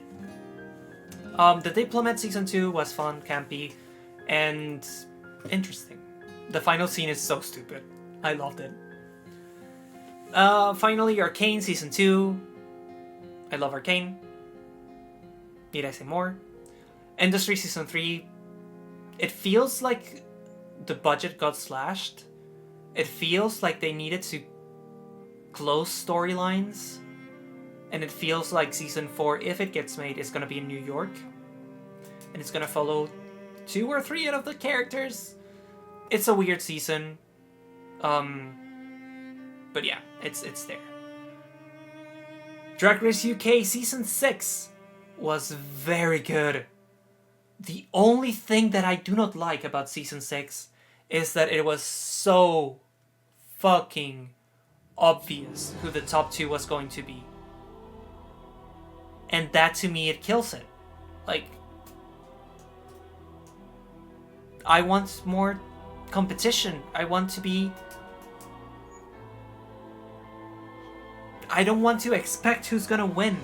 That's why I like season 16. I like when there's a chance for everyone to win. I want to be intrigued, yeah, and I want to root for queens. I loved half the cast. But I knew that they were not going to win, and it was going to be a Karen Trax versus Lavoie situation from episode 1. And when you get the cast away, and you just get them 2, and you record a separate scene with them, I understand why it was done like that, because of the topic that it was being talked about. But when you do that, and it's very clear from the edit that no one else is on the stage, no one else isn't there in the workroom when you're talking about certain things, it's weird, because it's obvious that that's your final 2. Anyways, good series though. And then Drag Race Spain season 4. It's weird when I don't have anything too many bad things to say about the judging panel in Drag Race Spain. I think it's one of the best Spanish season after the second season.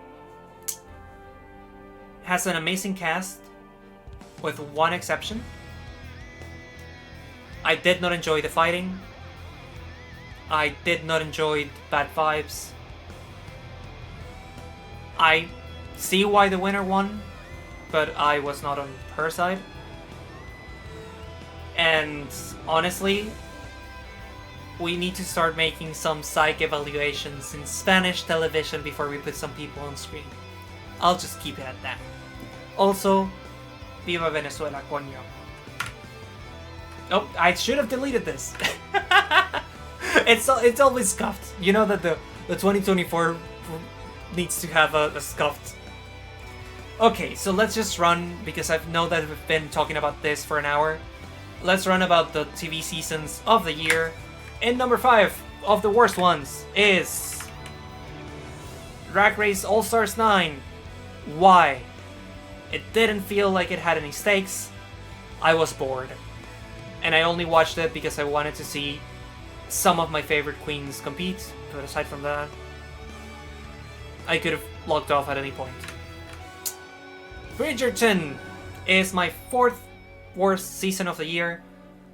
It's not for me. Also, I feel like... I mean, it's not for me. It's not my genre. I do want to see where the second storylines go. So we'll watch season 4. Drag Race España season 4. That whole fighting and that specific contestant did make me not want to watch the show. And honestly, will I watch the show again? I don't know. I'm just over it.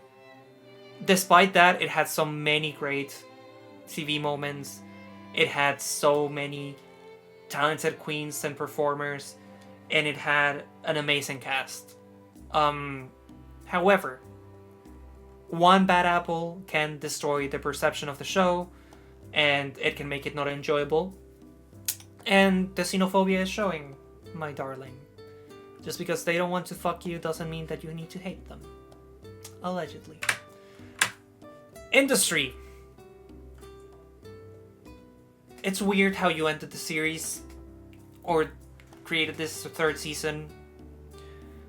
Good acting, but it felt weird. It felt like the budget was cut. And there are some episodes that I was completely bored. Great acting though. Writing is a bit sloppy. But yeah, the main character acting is amazing. Great actors. Just bad writing. And it's a shame. And the worst season of 2024 was The Boys Season 4. So we're done. I'm tired. You don't need to kill half your cast to be talked about. I'm tired of franchises. I'm tired of superheroes. And I'm tired of just making bad people look good. Even though you're trying to be critical about some things, the message doesn't come across that way. I'm just tired. It's ending next season, so I'll stop watching. I will not watch the spin-offs. I'm good. Thank you. Best TV seasons. Okay, we're almost done. In number 5, Big Boys Season 2. So good. I'm really excited for Season 3. Need more. Love the acting, love the characters, love the humor, and love the storylines. It feels very natural, which is good. The Bear Season 3. Jesus fucking Christ, there's an episode in this show that is just dedicated almost completely to shots of people cooking and the streets. Love that. More of this. Please. Oh, it's so good. The cast is so good. It's so good.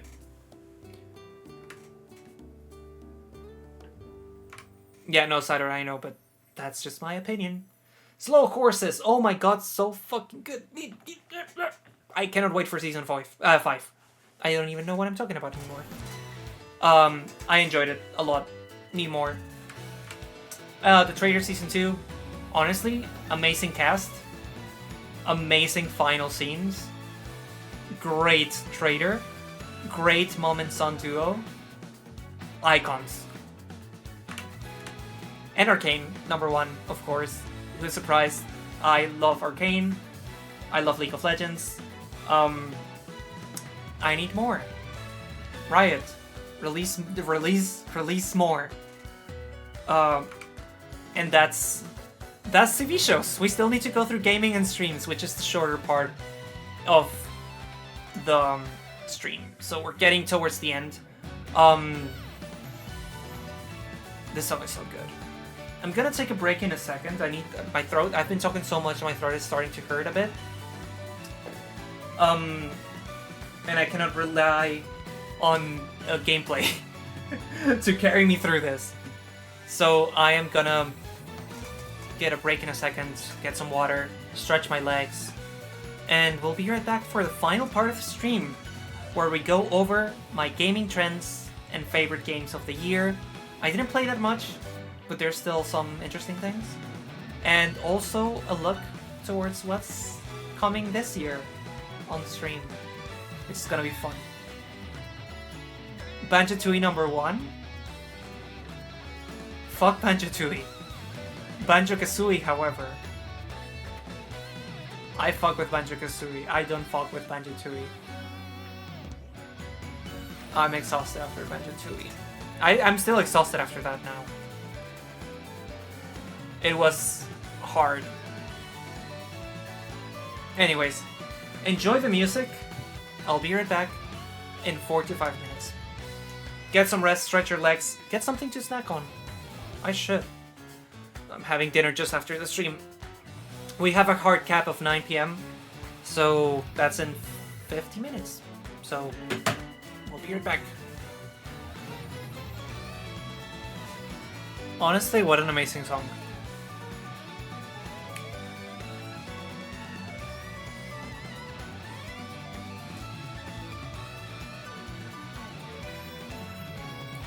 So good. Ooh, not that version. Yeah, we're not listening to that. Nope, we're listening to this. There we go. Welcome back. Thank you so much for being here with me an hour and a half later on my recap of 2024. We're on the gaming section, which is honestly, aside from my music taste, why you're here.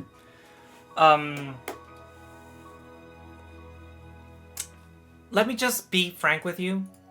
I didn't play that much. This is every single video game that I bought last year. Bando Tale, Princess Peach Showtime, Paper Mario Thousand Year Door, Luigi's Mansion 2 HD, Nintendo World Championship NES Edition, Emio the Smiling Man, Epic Maker Rebrushed, Zelda Echoes of Wisdom, Thank Goodness You're Here, Balatro, Super Mario Party Jamboree, Mario and Luigi Brothership, and Dragon Quest III Remake. Princess Peach Showtime is not number one.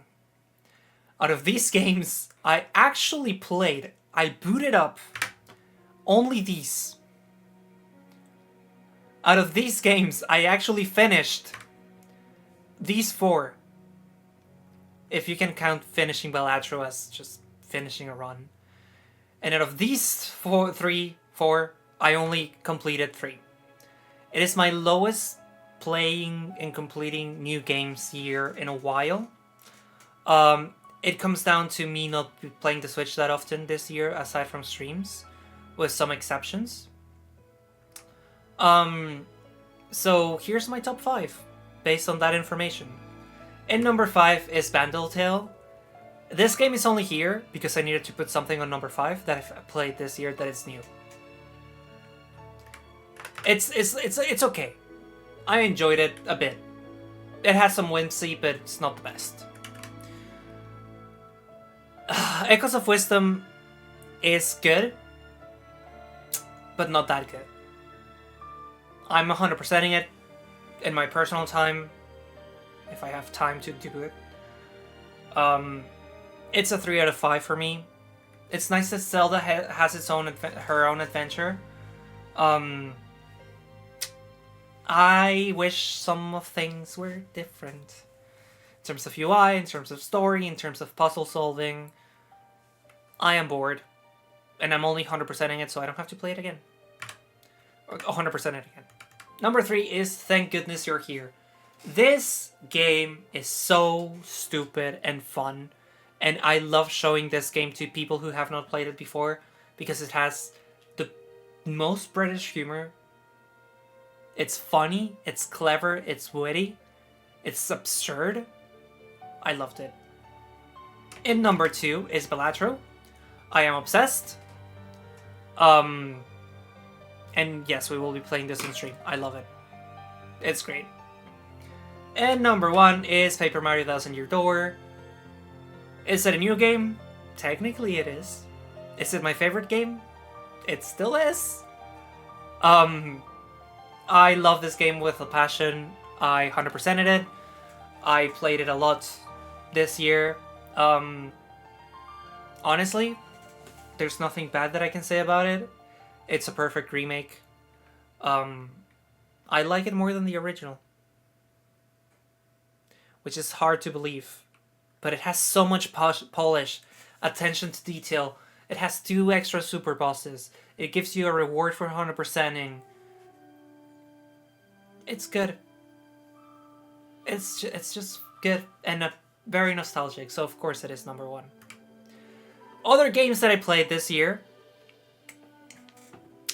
half of them were on stream. This is how little games I played this year. Half of this shit was on stream. Sonic Frontiers, Super Mario RPG, Banjo-Kazooie, Nier Automata, Tunic, Brilliant Diamond, Cereza and the Lost Demon, Advance Wars 1, Super Mario 3D World, I'm grinding for lives, Master Detective Archives, Raincode, Valorant, League of Legends Wild Rift, Legends of Frontera, and Teamfight Tactics, but that's inside of League of Legends. I also played Mega Man Battle Network, have not finished it, Kirby and the Amazing Mirror, which is a classic, Atron Odyssey, thanks of course to Buka, and Banjo-Tooie. So, that being said, here are the worst gaming moments of the year. Why do I mean about that? Is anything related to gaming that I hated. In number 4, we don't have 5, we have 4. I didn't play it that much. Is my fuck up with Atron Odyssey. Of my cousin going to Japan, getting me the physical version of the game. It's only playable in Japanese.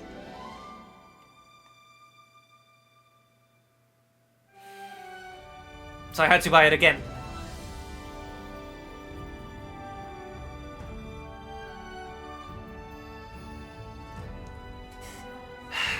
Also, the Japanese version has the story. The Korean version doesn't. So I'm fucked both ways. I have a game that doesn't have the story, and if I want to play the story, I need to learn Japanese, so... That's amazing. And number 3. Fucking Cynthia destroying my run on fucking...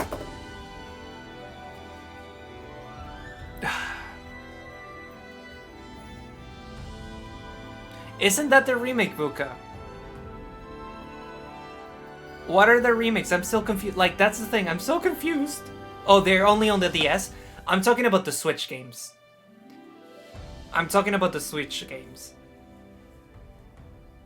But, yeah, It's so confusing to me. But yeah. Third worst gaming moment of the year. Me losing my Nuzlocke to Cynthia. So now I'm stuck grinding the fucking Pokemons from level 30 to level 70 in a game that is not made for grinding. And I'm thinking of retiring that Nuzlocke run because, oh my god, I'm not having fun. Number 2! Need I say more?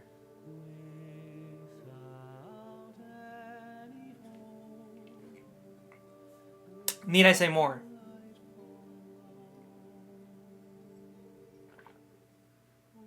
Princess Peach Showtime is Balan Wonderworld in the Mario universe.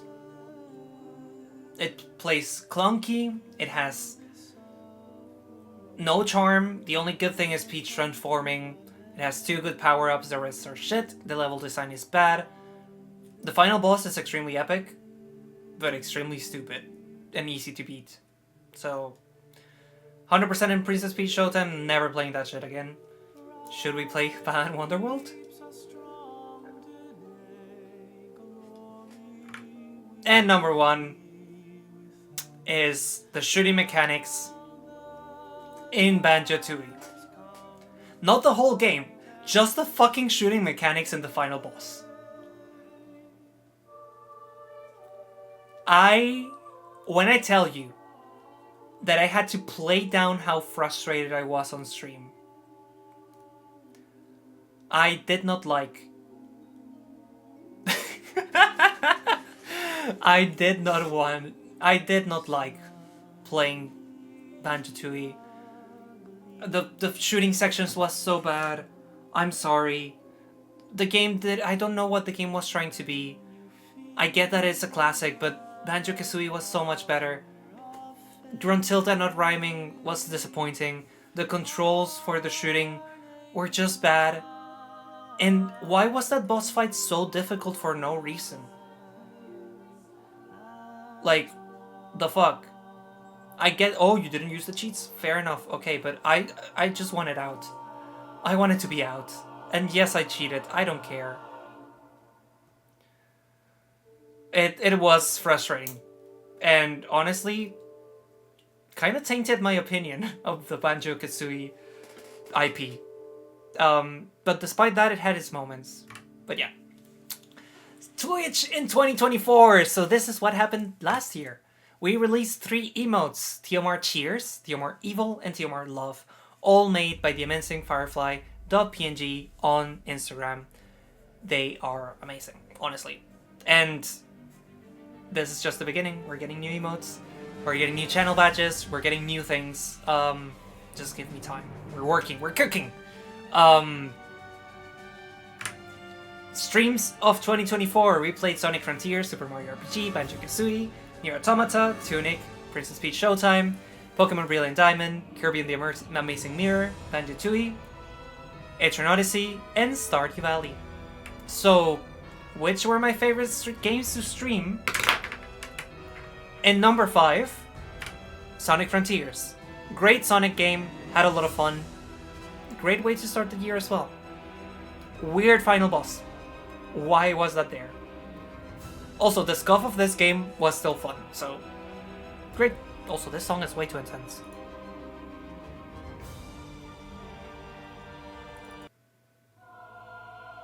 Yeah, that's still intense. Oh no. Yeah, I need something more chill. There we go. So yeah, Sonic Frontiers was a blast, honestly.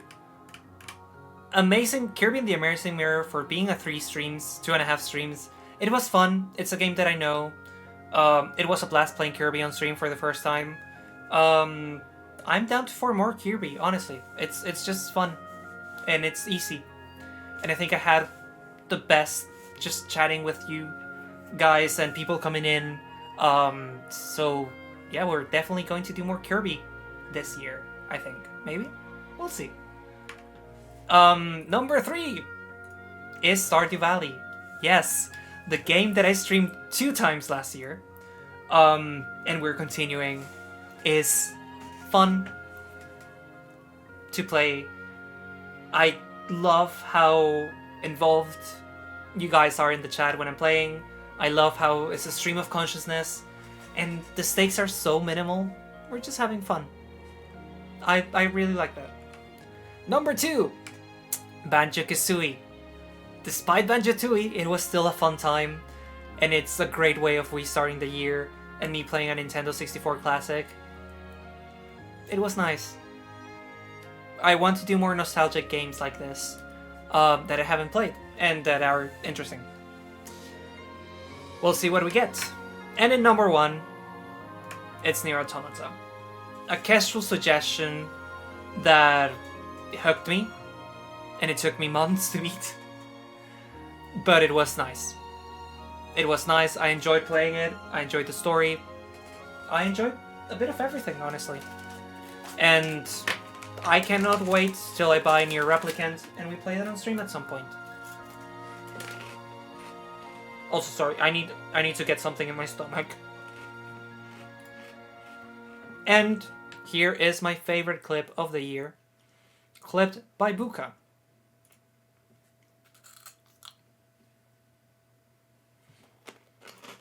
And I just realized we don't have sound. You know what? Give me 2 seconds. Every fucking time.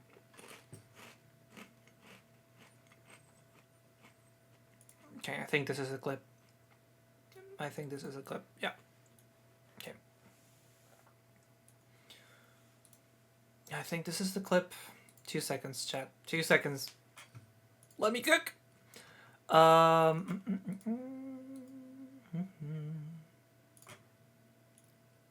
we go.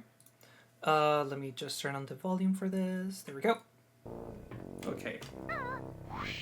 So we have 1 health. If we fail this, we die. Oh, I'm on my face. Wait. Okay. So we have 1 health. If we fail this, we die. Why is this happening? Why am I not showing this properly? Hello? Chat, I'm trying, okay? There we go. Okay. Okay. So we have 1 health. If we fail this, we die. Favorite clip of 2024. I am shit at video games. Why do you watch me?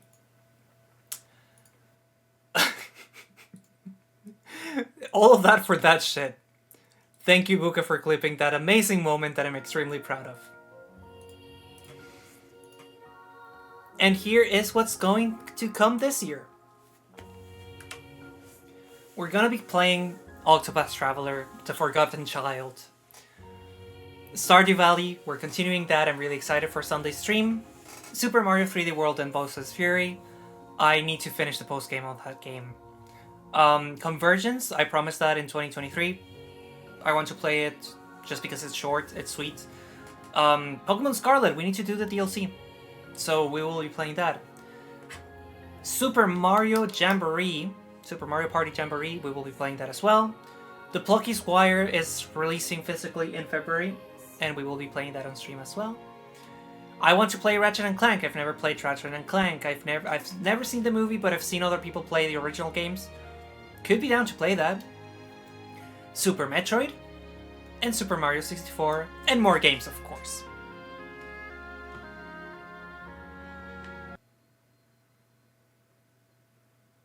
But you know which game we will be playing? We'll be playing a very special game. Xenoblade Chronicles Definitive Edition. We will be playing one of my favorite games of all time. Xenoblade Chronicles Definitive Edition. And you will enjoy it. No, I'm joking. I hope you enjoy this game. It's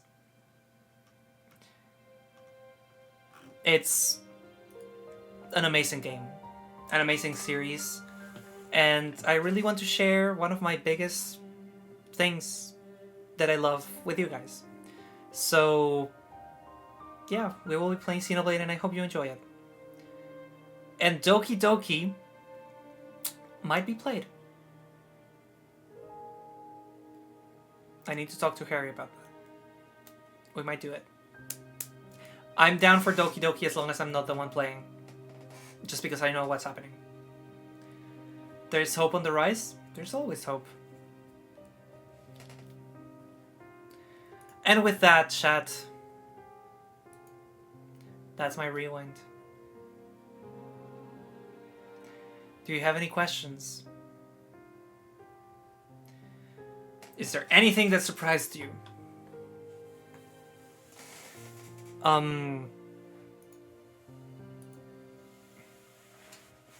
I hope you're excited for 2025. I think we're gonna have a great time. I don't know why the chat just deleted itself. That's weird. I've learned not to question whatever scuff happens in this fucking life.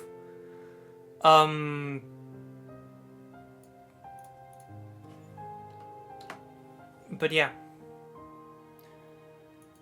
So is Princess Peach Showtime good? It really isn't. It really isn't. I would say it has its moments. It is not my favorite game that I've played. I think Super Princess Peach is better. And honestly, I could have played something better. But it had its moments and it was fun and cute here and there. So, you know, if you are like... I would say don't 100% the game. I do not recommend that. I did it and honestly, it was too much. Oh, this is not what I wanted to do. There we go. But yeah. Now, because we're nearing the end of the stream, and we've done my PowerPoint, so now we're a bit more free to talk about other things. 2024 was a weird year on multiple things.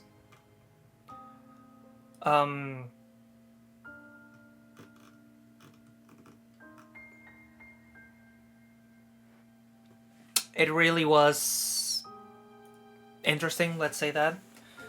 I did not expect to experience so many health and mental challenges last year.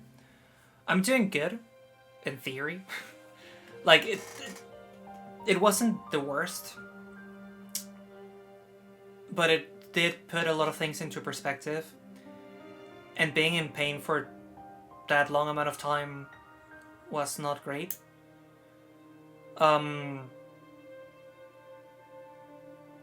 So I was in a weird headspace in 2024. And it was interesting, trying to keep happy and trying to keep a positive outlook through everything. Saturn, you saw me in person, you know about this. It's been rough. It was a rough year. It had its good moments. The good moments were really good. But most of the year was just very low. And it is not great.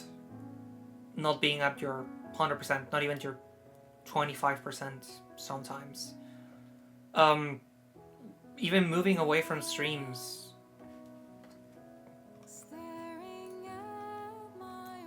Jesus fucking Christ, this song.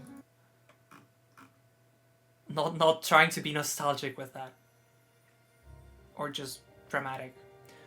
2024 was rough. But, it ended okay. I ended up spending the New Year's Eve with friends.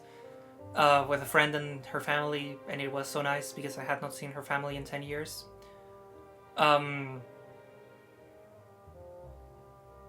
I spent Christmas with my family and that was odd. There's a lot of changes happening and there's a lot of things that are odd. I hope that 2025 is a better year for everyone. And I know that my year wasn't as bad as it could have been, and I'm grateful for that. This song is way too intense, god fucking damn it. This is okay. But yeah, it's... I don't know where I would be without my hobbies. And without some close people. Also, last year I felt very alone. That sometimes can happen when you move to a new city and you work from home. You live with someone that you don't really like. And like you tolerate some things. Just to avoid the drama of getting worse because you work there, you live there. What are you going to do, I've been through this experience before, but, now it's starting to get tiresome. And, yeah, it's rough. Being an adult is also very tough, and finding your path on your own can be difficult. But I've also been shown, like last year I started a new job and it's been so great and it's allowed me to be stable and be able to think and do things, and they've been so understanding with my health issues, and they've also been supportive, and I get on well with my boss and with everyone at work.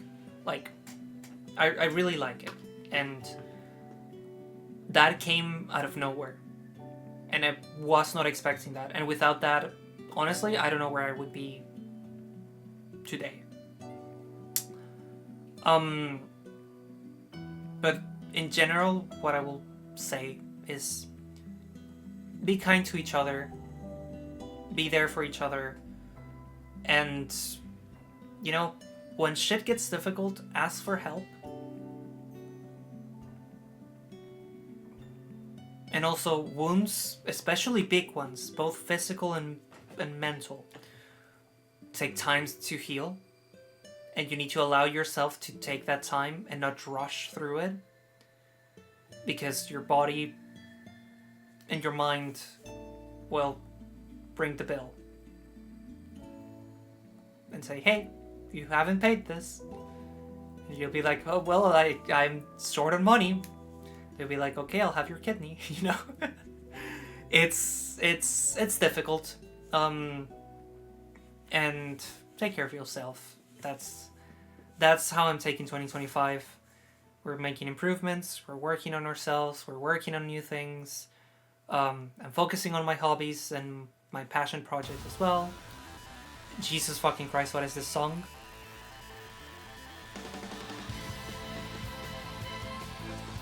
I mean, it's great, but not for right now. And yeah, I'm really excited to see what 2025 brings. And I hope I can share a bit of it with you guys. Because I do enjoy streaming. I know that it's not a source of income, or I'm not the biggest streamer or anything like that, but it's not about that. I like playing games and I like sharing my experience and my shitty gameplay with other people. And because my friends are not close, I cannot do that with them. And I really didn't have that growing up because my brother didn't like the games that I played. So it feels like, you know, I'm just next to the TV, lying down, playing some video games with cool people who, you know, chill and have fun. And I really appreciate every single sub, every single bit, every single dono, every single support. It means the world. And, you know, I could easily play the games offline, and it probably would be so much easier to do that. But I do enjoy this, and despite you guys bullying me for my shitty gameplay, which to be fair is based and justified, it's nice. It's nice. And thank you for going through almost a 3-hour stream of me just rambling about music, TV shows, movies, documentaries, and games. It's just nice sharing this. And with that, I'm gonna go have dinner. I'm gonna go call my grandfather, who's turning old. How old is he? I don't know how old is he, but he's in the 80s, 90s. He's up there. And I'm gonna call him. And I wish every single one of you watching this live, every single one of you watching this in a VOD, and every single one of you who didn't watch this, but you might have heard of it, an amazing and prosperous 2025. May the year be kind to you, and I hope you're able to find hope and learn to forgive and make things right. Because the world is so filled with shit. Let's clear up a tiny bit of our shit. Even if it's not ours. Sometimes your flatmate doesn't take the trash, just take it out for him. Sometimes the dishes don't get clean, just wash the dishes. You'll have a cleaner flat. And you'll be able to enjoy it more. And with that, I'm gone. I'll see you Sunday for Stardew Valley. It will be a long stream, but not as long as we have been as last weekend. I'm still on antibiotics. I'm finishing them tomorrow, so I should be back to normal-ish on Sunday. Yeah, Sunday. So I will have a bit more energy, hopefully, and yeah. The schedule for next week will come out when it comes out on Discord. And yeah, Happy New Year. Thank you so much for watching. Good night.